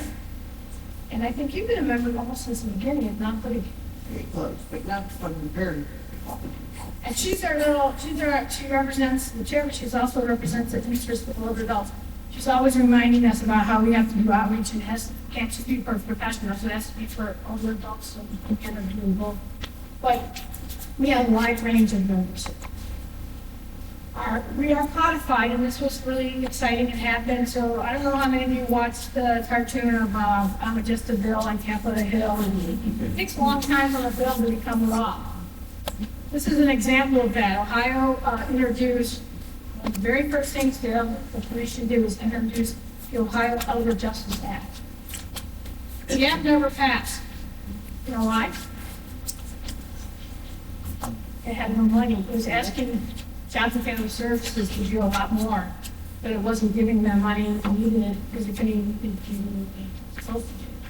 But what happened, and I didn't learn this with my job, is that bills can pass the traditional way where it gets introduced and then it has to go from the House to the Senate and then it gets to vote on it. Or what I've learned, and it's happened since I've been here, it gets introduced at budget time. Because legislators get together during lame duck and they start putting other language. Well, that's how that bill passed in 2 cycles. In 2015, they took the parts of the bill that were free, which was nothing free, but they thought they were free. And then it happened again in 2018, and that's why today we did the Protective Law, and I feel very comfortable with my work anymore talking about the law because is very much aware of the process that changed the laws and limitations. So Ohio is a very robust ACMIC law now, but guess what? It still has a major funding problem. So the budget cycle just happened now, and everyone's patting themselves on the back as an advocate. Because in Ohio we have 88 counties, and right now the budget just gave them from $65,000 to $80,000 to run the program. Jackie, you're a manager back there, I know you have a contract for APS to Hardin County.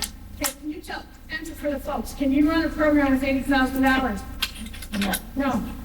No, and people don't know that because they get mad at Agtf services, and so part of the problem is you guys need to be talking to your legislators, because Ohio is facing, in my opinion, a crisis, because by the year 2030, we're going to have more people turning 60 than 18. And with aging comes vulnerabilities and comorbidities that can lead to people needing help. But without adequate funding, it's hard to have an adequate program. So what it's done is taken a state program, and then at the local level, the counties have to come up with ways to fund it. So I came from the state of Colorado, we could find something like this. They have a Health and Human Service levy, and you can say a lot of bad things about those commissioners, and I guess you got ideas. One of the smart things they did is that they created a Health and Human Service levy because it alleviated the pitting between kids and adults and violence. Every program in Cuyahoga County receives funding from that levy. So when it's time to renew it, who do they use for the, who gets to be on the pad when they're renewing it? Kids, the burn unit, it's not the little missus can't have enough money to pay for her food. Exactly, but they're burn getting fine. But so the commission, what we want to do is keep advocating, so it's codified and our goals are codified, and then of course identifying, we want to improve access to the elder justice system, which is how I'm here today, is that Judge Stratton, when she was coming up with the Stepping Up program, it's like, let's not recreate the wheel. She actually reached out to the elder commission to help me aging something that makes sense. So that's how I'm here with you today. I guess I introduced myself long. I apologize. So this is what, if you want to learn more about the commission, you can go on our website. It's exciting that we're codified because it means we have to exist. And I'm excited about that. And it gives us, in my opinion, it gives us some credibility. Do you agree with me? We've learned a lot since that's happened. And now we have a budget. For a long time, I had to do things for free. Right? So now we can go out, we have to have a budget, so we can do things, so we're drawn up. And so historically, these things are still true. The reason we were brought together was to deal with increased public awareness. That's critical. We need to be partners with the public. They're not part of the problem, they're part of the solution. There's a huge lack of coordination to this day. Like I mentioned to you earlier, the systems don't connect. I'll give you an example. I think we've had a lot of changes to the APS law. In Ohio, we're one of two states that does not have a protective service law for vulnerable adults age 18 or 50. One of two. And that's a huge gap because things happen to people under 60. And Parkinson's and all kinds of stuff, head injuries. So and helping someone that doesn't fit that gets very challenging. So we know that systems, the continuality. So if I'm an APS, for instance, I also know overuse, which I'm going to talk about a little more. Financial exploitation, which is huge. It's been, since the pandemic, it's gone through the roof. It's the highest growing epidemic right now is financial exploitation. It happens everywhere. It's just not in the community. The other big gap for APS is if Adult Protective Services does not have the authority to investigate in licensed care facilities. It includes assisted living and nursing homes. Do you guys think there's elder exploitation occurring in assisted livings? Yeah, because you usually have to have a lot of money, unless you're lucky on a waiver claim. You need a lot of money to live in a private assisted living. But I can't go in there, and yes, there's the ombudsman and there's the police, but they can't do what they just can do. They can't help people who don't want to be helped, which is sometimes critical. Now, Joe, you're looking back there saying they can't go to nursing homes, so this is the problem too. A lot of the state counties don't know what they can and cannot do. Like when the law was written 30-some years ago, we only had community and old homes. Yeah. Now you have a blending. You guys are going to be impressed because I actually worked for the area agency for 10 years, so I know what waiver programs are. So I know waiver programs are long-term care consumers who live in the community. So that's a group that actually could be, they can actually work together with, ombudsman and APS. But what I've learned about assisted living, they're licensed by the vet. And a lot of assisted livings have communities. So if a person's out in an apartment that's independent, so APS has. So sometimes I'm getting calls from an APS worker trying to figure out if they have the jurisdiction. I always tell them to go ahead and take a look because we're going to stop you. I was picked up once. Law enforcement obviously doesn't understand, and I'm not trying to be mean, but there's a huge gap in law who's not understanding in these cases. It's not just a family matter, and explaining when it's civil versus criminal. I can tell you with a great deal of confidence, you can't really tell by looking at a case from the outside whether it's criminal or civil. It really requires, because exploitation is what it just calls it civil definition. Police call it theft by deception. You put those two definitions next to each other and you go, how do you know which one's civil and which is criminal? Because they parallel each other. And I always tell folks, you really don't know until you start doing investigations. It's not like TV where you solve it in an hour, but typically what evidence exists, does it exist, can we get our hands on it? Because the burden of proof is what determines whether it's criminal or civil and whether you can prove it beyond a reasonable doubt. I spend a lot of my time talking to all these people, first prosecutors, teaching them how to build a case with evidence-based prosecution. They're going to tell me, prosecutors, any prosecutors in here? Because typically they tell me all prosecution is evidence-based. They have to meet the criteria. I just told you, beyond a reasonable doubt. But the difference is that in these cases, the victim, and I'm going to say victim because it's a legal term, it's not in all respect, I understand slightly, but the victim typically isn't cooperating in the investigation. So how do you build a case without the victim's testimony? Of course, they're going to challenge them too, but then you have to remind them that's usually how you prove a homicide. Typically not there, right? You're building a case with other evidence. So what other evidence exists and working with that? Victims can't cooperate for a lot of reasons. Sometimes they don't know a crime occurred because they've been lied to or they have some dementia issue. Sometimes they don't want anything bad to happen to their loved one. They want you to stop it. But they don't want their son or daughter in jail. And no offense, that's really a tough thing to say. I want my son or daughter in jail. But working with them around it and building it, we've had a lot of success, and it makes me happy. I love getting the bad guy. Because if we don't send the message that getting the bad guy is a crime, it could continue. So the initial recommendations matched those the areas of concerns. And to this day, we're still working from that. So our really big goals is we know in Ohio we have to increase collaboration. We have to work together. We have to, where are the gaps? So I'm a big fan of collaboration. I'm not a big fan of playing systems and who didn't do their job and why did that fail. But where's the disconnect? And where can we bring it together? And if we all do a little bit differently, can we close those gaps? And where do we need to advocate for new laws because what we're doing right now doesn't work? It's really important that we work together and not kind of blame each other. So policy to practice is the big one because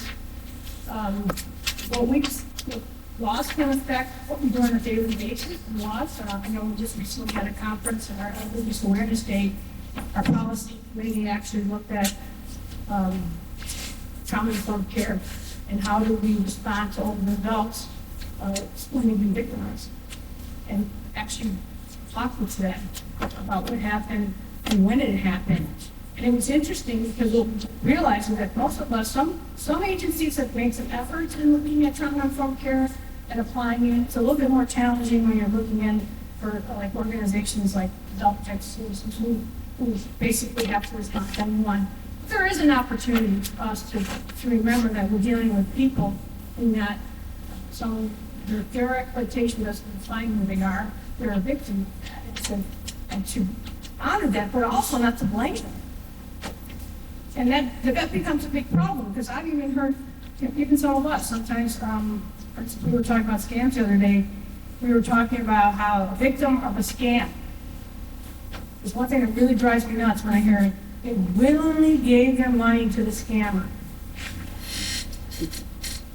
So they fell for the lie and the deception. And they wanted to believe the lie and deception because if I got that money, and you talk to older adults, a lot of times it's not about them. They're going to use that money to help their families, and that's why they fall victims. So it's, and not all of them, obviously some of them want the money themselves. But I'm just explaining that it's really getting at how did it happen, under what circumstances did it happen, And if they consented, again, what circumstances did they consent? Because that can affect whether you can actually pursue a criminal case. Because deception, by the way, theft by deception is a criminal charge. Or if it's been intimidation, or what's the other one? Intimidation and impersonation. Now my Cubanism's coming. I'm forgetting how to speak English. Intimidation is. No officers in here. Nobody can help me with that. Because I'm going to remember after we're done. Of course, the open door, and then I'll do it. Oh well. So this was a big change that I found out in the APSA that's going on in Ohio that isn't happening in every state and county. So in Ohio, all the counties are required to have this happen in ATS law in 2015. This is one of the things that were free. Every county has an interdisciplinary team, which means if you have an older adult and have any problems or a challenge with that, you should be able to contact your Job and Family Services to find out, can I present this case? I want some help. And that's a great resource, and it's good because APS is there along with a lot of folks who we were talking about, domestic violence, law enforcement, legal, civil, a bunch of these. This is a bill that I think is interesting. I think he had a good idea. He had the right idea, but Senator Wilson, this was in 2018 when the rest of the Elder Justice Act was embedded in the language. It added some things for adult protective services. One of the things that APS is a good place for you to start is because by law they have to cross report. So if the case comes in and it doesn't meet APS criteria, is it a confirmatory? They have to make a cross report to police. They have to make a cross report if they're in a facility to the health department and the ombudsman. What we were trying to do was when we added that cross report was that we would be catching people instead of falling in the trap. And by the way, my last slide is my contact information, because if you don't know how to get a hold of your county Job and Family Services, I can find it. But it did codify the commission, and I talked about that already, which made me happy. It expanded the definition of exploitation, because in most states, we had a very, very, very limiting definition of exploitation. We had the word caretaker. So APS would only screen in the case if the exploiter was the caretaker. I know you don't like that. So the person providing care. APS uses caretaker. I think the aging now is just caretaker. And don't ask me how to translate that in Spanish. But it's important that when they expanded it, put the word person, because what the folks are doing is exploiting the relationship.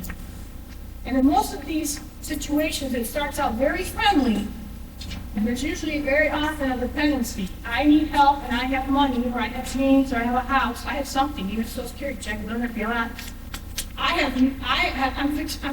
able to help you, and I have no money, and that's how they get married. I remember the case I had in Cuyahoga. He was a retired Navy SEAL.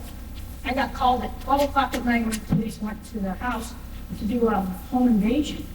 And we sat down and talked to him. How did this relation start? Up in Cleveland, we get snow. Has it snowed that day? Just a little bit. We get a ton of snow. The guy was shoveling his walk. And it started off very cool. Oh, wow, that's great. But he went from shoveling his walk to moving in his house to moving his drug room in the house. Mm-hmm. But he was a Navy SEAL, which means he was at one point was very able to take care of himself. But it just shows you as people get older, there can be some comorbidities and different things going on, and they can all become vulnerable to abuse.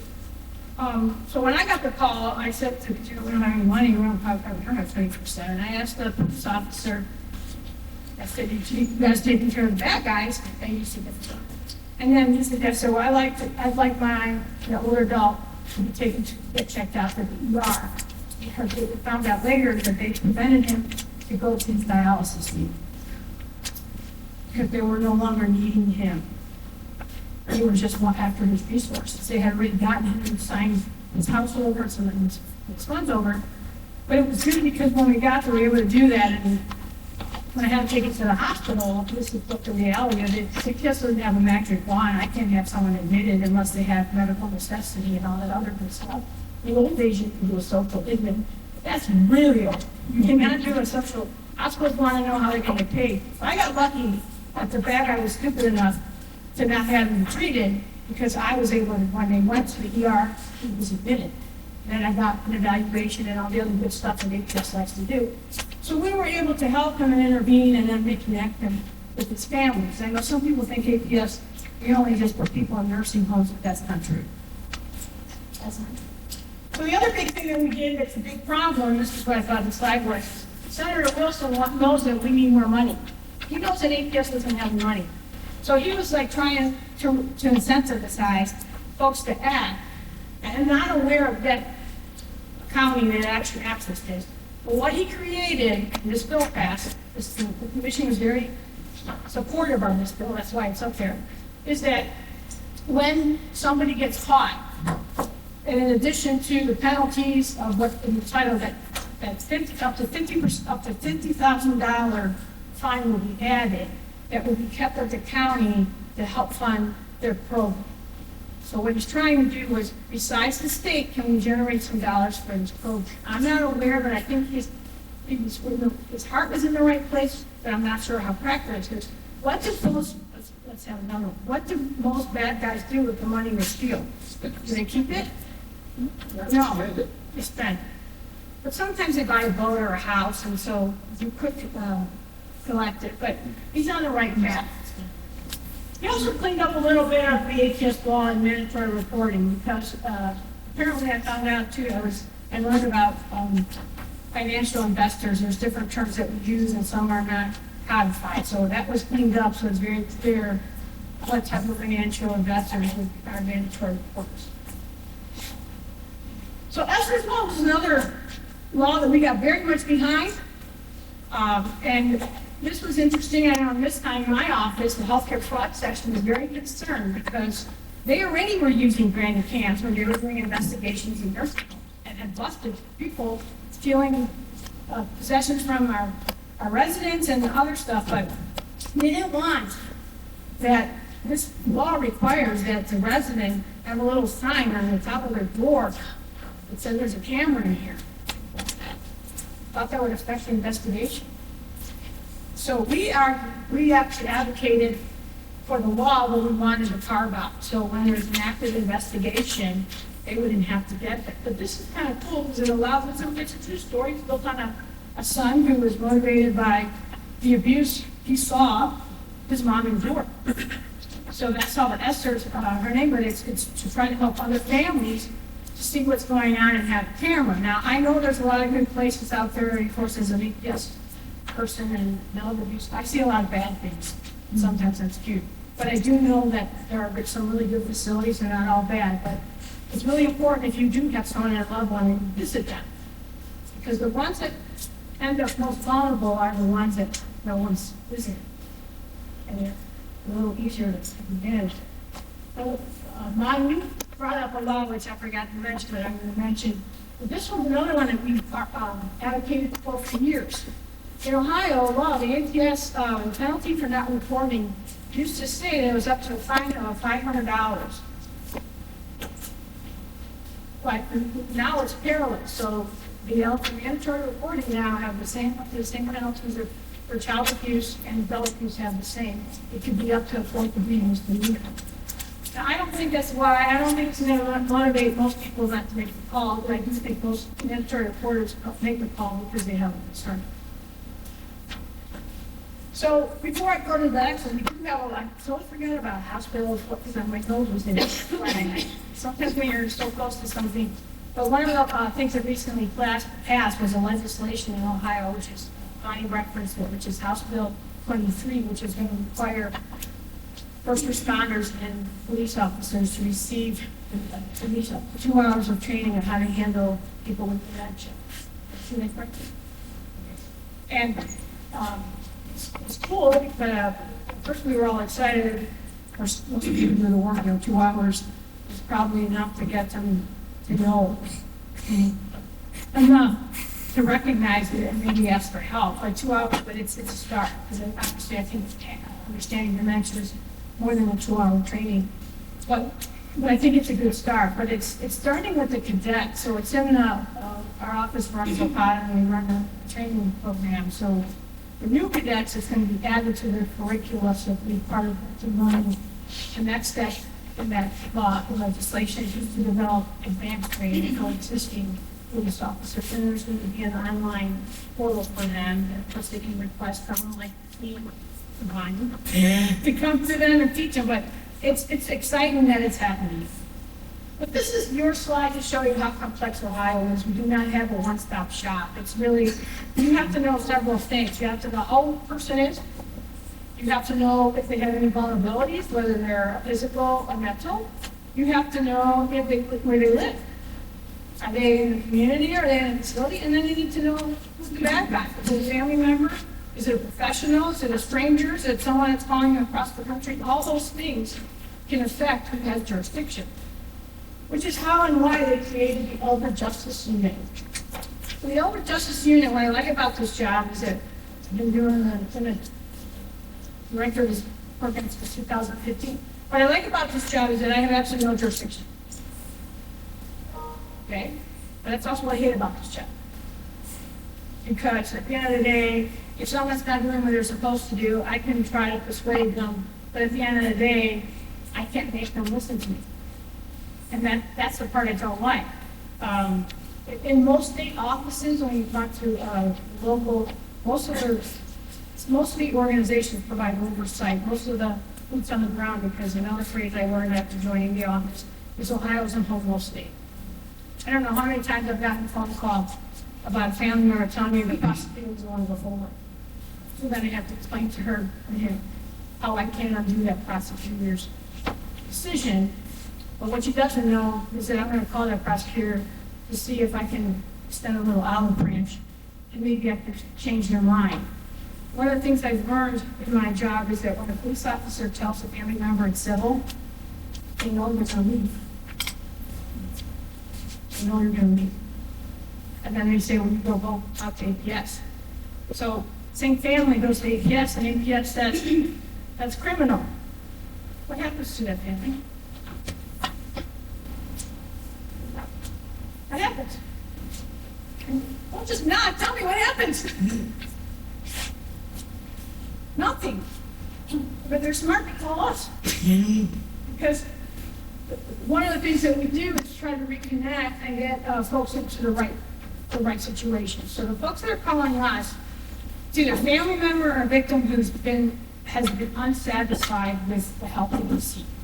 Did I say that nicely? No bad words, you guys get going. Or I get just as many calls from professionals who don't know what to do. So in that situation, we have resources in our office that we can help.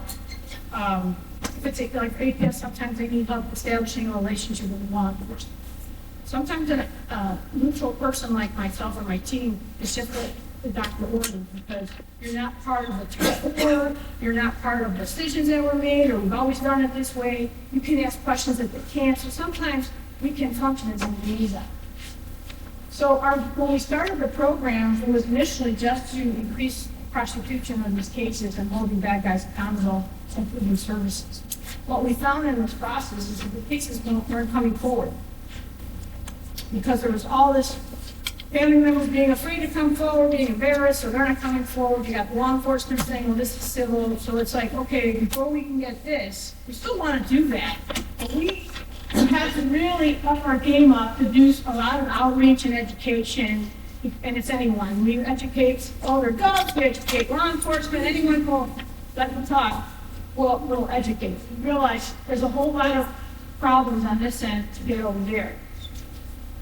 And so this is what I already mentioned, it's just a big maze trying to figure out where you're going and how to get there. So since our inception, we've done some work. Since the beginning, we've had over 30,000 cases, and we've really upped our training. So just in the last 2 years alone, you can see that we've reached over 7,000 people. But guess how many people I work with? My unit. 3.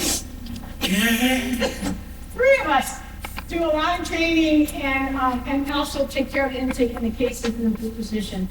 But that's important, that's our contact information. And by the way, the slides, I tried last night to send you all the slides. We did a PDF of all the slides. They went out last night. Caroline got the email, so you will definitely get all the slides. And some of you might have gotten them already if your email didn't bounce it back and it wasn't too big. So in the office, I have point people across my unit. So this is another thing I like about my job. I have 3 people, but I have a partner in all these other sections that I don't have to supervise and do any evaluation. But I can call them up so I can get, information. So most oftentimes it's a healthcare fraud because you figure out this person is in a facility, it's within their range and it's crime. It's not just I didn't like my pudding, it's actually a situation where they don't call it theft by deception and they don't call it exploitation. They call it misappropriation of funds, which is the other thing that I didn't mention. Is all our systems have different jargons. You need a roadmap just to get through. Special prosecution we've used a lot when the prosecutor in a county either isn't able or doesn't have the skill set. They can invite us to either take it over or be a second chair. So we work closely with people in our office. I also work very closely with local municipalities. Like I said, I can't tell them what to do, but I can offer some suggestions. And I always say, you don't have to listen to me. If you don't want to take this advice, don't. I don't have any oversight over you. So it gives me some ability to say what I want to say without worrying about, as long as I don't say anything bad. So we work closely with long-term care ombudsman, which you can imagine. We make a lot of referrals. I want someone to lay eyes on that person. I know they're up. No, I can't. So we can make a referral to them. These are some of the folks we work with. So I kind of mentioned to you the goal of the unit in terms of expanding capacity. And I want to get to expanding capacity because my goal is to teach you so you don't need my resources. We do a lot of, give you an idea of one of the most recent efforts in expanding capacity is in the Adult Protective Service Law, there's a provision for ABS to petition public court to order a protective service law. Right now in Ohio, the 88 counties, many counties haven't done a protective service order forever. They'll do a guardianship. That's way more invasive and way more. So a protective service order is actually less restrictive. So we've done a lot of capacity building, meeting with counties. Why isn't this happening? You've got to have some three-legged problem. You've got to have your judge and your magistrate. You've got to have the prosecutors, and then yes, but finding out why that's not happening and then providing them the resources. Last week we did a webinar for Job and Family Services with myself, 2 prosecutors, one from Summit County and one from Lucas, and a doctor from UH Hospital. Because the other big problem with protective service orders, you have to understand what an incapacitated adult is versus an incompetent. And I have to remind people all the time that a competent person should be incapacitated. And I bet you everyone in this room has been incapacitated. You go to a wedding, or you want surgery, you got to get medication. So you have to remember there's a difference. So building capacity, that's just a slide that talks about what I just talked about to you. Community need, I know there's a need out there. But that's the big one, the challenges that people face are very real. These cases are messy and complex. So it's really important that we look at them individually. And that's why when someone comes to our office, I ask a lot of questions because I'm trying to figure out where the disconnect was. But I also know there's a lot of ethical considerations. Yes, this is America and we all have civil rights. And so yes, we have the right to make poor decisions. But I would argue with you, a poor decision should not be leading to serious harm. And so it's just not the decision they're making, but what's the consequences. So when am I going to challenge capacity? It's typically because there's a whole lot of badness going on. And at what point do we stop protecting the individual's right to make poor choices when there's consequences to their actions? And that is ethical too, and you and I might not agree, and that's why these labs are so important because we have to talk it out. But they have a lot of stuff that they have to work through. And the other thing is our society to this day is pretty good at blaming victims. I saw a really good study done by Harvard looking at why people are really victimized with scams. I don't know how many times I've heard people, I can't believe it, what's going on. We're blaming them instead of what about the bad guy who's taking their money. So there's a lot going on here, and I can see how I spend my day. But I want to share a case with you that give you an example of a case that came our way. We had a case, I'm going to call him Jack for the purposes of this. It's kind of like a show where you want to protect him in the show. That's a 74-year-old male who lives in Franklin County. He's divorced. She does, his ex-wife Bill is very involved, and so is his stepson in caring about him. He suffers from osteoarthritis that has resulted in one knee replacement and 2 hip replacements. A couple years ago, he fell, which led to a surgery in his back. He also has visual impairments, ACMIC, he has a pacemaker, and he's diagnosed with schizoaffective disorder, and he's a veteran. How I met him is his ex-wife called the office, and she tells me about how she's concerned about him because he's been, she thinks that he's being financially exploited and abused by his live-in friend.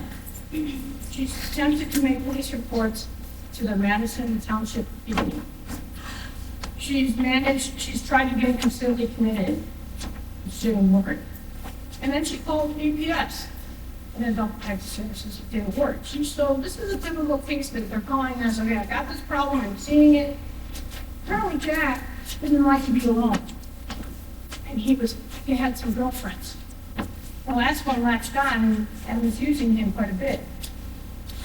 So this is an interesting story because I know I'm talking to you about APS and here we are talking about the criminal justice system.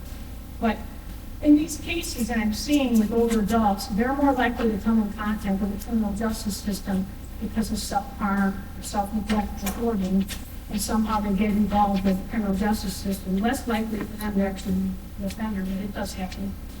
This is an interesting story because Jack, of course, he liked the social contact. And that's like the first one you have to pass. And people are like, well, he's an adult, he can do whatever he wants with his money. But his family was seeing the decline of what was going on and they're taking advantage of him. Well, one day, apparently, this is how this case came to light. So we tried to reconnect with everybody and we reached out to Adrena because one of the best things I like about the commission, I have memberships and partnerships all across Ohio. So I'm like, okay, we need to reach out to the mental health because we know what's going on there. Because every county has one system might be stronger than the other. So if you don't have, maybe you don't have a good APS system, but I know you're probably court judge dynamite, so I'm going to try to support that sounds bad. But maybe we're going to go in that direction. But in this situation, we wanted to go with the mental health. And we wanted to, and it was a veteran, and we're like, which ended up being good because what we found out, and this is how we ended up getting help, Jack's girlfriend's son Jack assaulted the girlfriend's son because he realized they were stealing his money. The guy files charges, which is how we end up saving Jack. Now, through our victim services, we end up saving Jack and helping Jack because we identified him as a perp. And then he gets introduced to the Veterans Court. But it's just interesting for me because it's like, well, we didn't help him the way we were supposed to help him, at least what we think. We were able to help him and separate him because usually when these things are occurring, you have to try to separate the victim from the perp. And when you separate them, you try to figure out to educate them so they become a willing victim, because it does happen. Or through the testing and finding out there's a capacity issue. But how we were able to intervene, and I think, and I think it's all because the Elder Justice Unit took the time to figure out how the systems were working and not working together, is that he went to the Veterans Court and we were able to, because I'm looking at you because I know you represent the special population, but that's how we got him help and separate him from his bad guys. But he was the victim, but with these adults, it can get messy. When are they the victim and when are they the perp? You have to be patient, and I think that was a good case to show you and demonstrate how these systems don't always work, and how sometimes you've got to listen and then figure out a different way to try to help them. So that's my story. My contact information is not there. That's my contact information and my email address, and that's probably the best way to reach me as well if you have questions. We do a lot of trainings, so if you're interested in having the justice presentation come to you, feel free to reach out, and I'm happy to answer any questions that you may have. I'm Adrena Chart. I'm the Special Populations Coordinator under the method working with section having lots. Thanks to all of the wonderful presenters and information that they shared. And so here a common theme through our presenters. And it's about working together. It's about collaboration. It's about working across systems. And it really wasn't until I worked with Sylvia and her team, the Elder Justice Unit, with the Stepping Up initiative that really offers us an opportunity to really work across these systems effectively. For one, we need to know what each other do, because we're looking at people that are navigating all of our systems, but we're looking at them from our lens. And our lens, if you take that case, as soon as Sylvia said schizoaffective disorder, my lens is going ding-a-ling-a-ling-a-ling-a-ling. That means something to me that I have experience with. Probably Luke, he's a NAMI executive. He would probably have a lot of experience with that particular diagnosis as well. My colleague from Access to Wellness, she's in mental health treatment division. That diagnosis speaks volumes in our system. And so when Sylvia, I partnered with the Elder Justice Unit, I noticed that she had a lot of different clients that were navigating each of our systems. And I was wondering, wow, if we could really come together and begin to work across our systems effectively, so we could pick up that phone and just contact those individuals personally.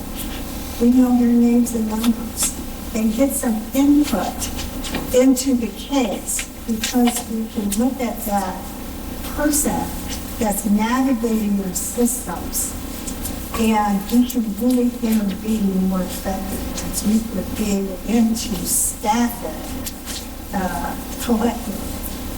And I would just kind of share that with all of you. I know that I-teams in probate court have that opportunity. We may have a particular case that goes through probate court that has just aging youth needs that kind of need that kind of conversation. But sometimes our systems are so overtaxed that we're not all there.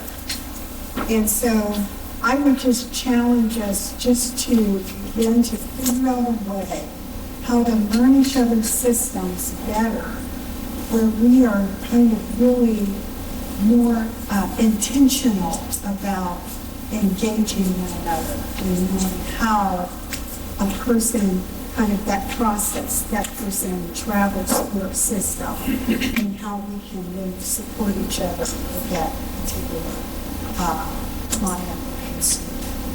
So that's my appeal and ask, and I'll turn it back over to Justice Stratton. Thanks, everybody. So again, thank you so much to our presenters for all the work you've put into this. I know I've worked with different from you, working with you on all sorts of other projects, and Dr. Berman, obviously, stumbling across me was probably, I don't know, I've connected you with so many things. It's been wonderful to see you really expand your program. And we've got the jail administrator director here, John Adams, so I am sure he's going to be contacting you about some of the efforts that we're doing at the prison system, taking into the jails. They've got a major conference on the 19th of October. And so that will be a great connection. We don't have that law enforcement video, but he's the one that's the connector to the jail administrators themselves. So that's really key. And so we have a lot of people in here that have some wonderful connections. And you connected already, but there's more that I think you probably could do with all the good folks and stuff. I also wanted to thank Pete and Donna. They are actually taping this. And I have a website that, what's the website? What? What's my website again? eStrattonConsulting.com. eStrattonConsulting.com. Or I think it's .org. Or no, I'm sorry, .org? Org. Either .com or .org. I'm not sure. I think it's org. Okay. I know nothing about how to operate it or anything on it. Pete runs it all. Pete done. They have taped this. They will get the slides as well. They'll put it on there so you can listen to the audio version of it as well. And I don't know how many ended up on the phone and to tell us, but we're so happy that several people did call in because they know it's being offered traveling, and that's a real bonus. When I heard the first presentation from Dr. Berman Ronnie, she had that test of what's dementia and what's very aging. And I went back to my husband and I said, I still fit in the ordinary aging category. And I am a huge fan of the access to balance. I mean, look at the numbers, look at the success. I mean, I have said that to so many people. You have even people in other states and say, look what we're doing. It's pretty cool. So anyhow, I wanted to put in a plug-in for November 16th. At the Villa Milano, we are doing our 9th Veterans Conference. I did 4 when I was on the Supreme Court, and Justice Kennedy and I partnered about 4, and now Chief Justice Kennedy and I are partnering on the next one, and it's called Intercept Zero. It's the effort to get to veterans before they get into the criminal justice system. And we have some programs that we're going to talk about. VA has a lot of programs that they do that work on all sorts of things, including homelessness. We're going to have some national presentations by the Veterans Network. We're going to have presentations by the Attorney General's Military Resource Program, which links CIT officers who are in a specific military branch with the veteran call from that branch and develop a relationship. Dress Right Dress, a program that really helps veterans. Just a lot of good things. And for those lawyers in the audience, we're hoping for about 6.5 CLE, and we're trying to get it all into professionalism because it should fit that. For those that are always trying to get that professionalism added on, and then we're doing CEVs as well, so it's free, and we do have some wonderful funders, so we want to put that on your calendar. It's in your Agtf newsletter that comes out from stepping up themselves. That's this. And then to our 3 co-chairs who worked so hard putting this all together. This is nice, but I didn't have to do very much on this one. I really liked it. I just shipped it over there and they made it all happen. So thank you so much for doing that. I'm actually going to give you, unless there's any questions before we close, any other comments? I'm going to give you 15 minutes back up to the day and hopefully make a connection with somebody in here and take them to lunch. Because you all have relationships with them and we talk about that. So good relationships with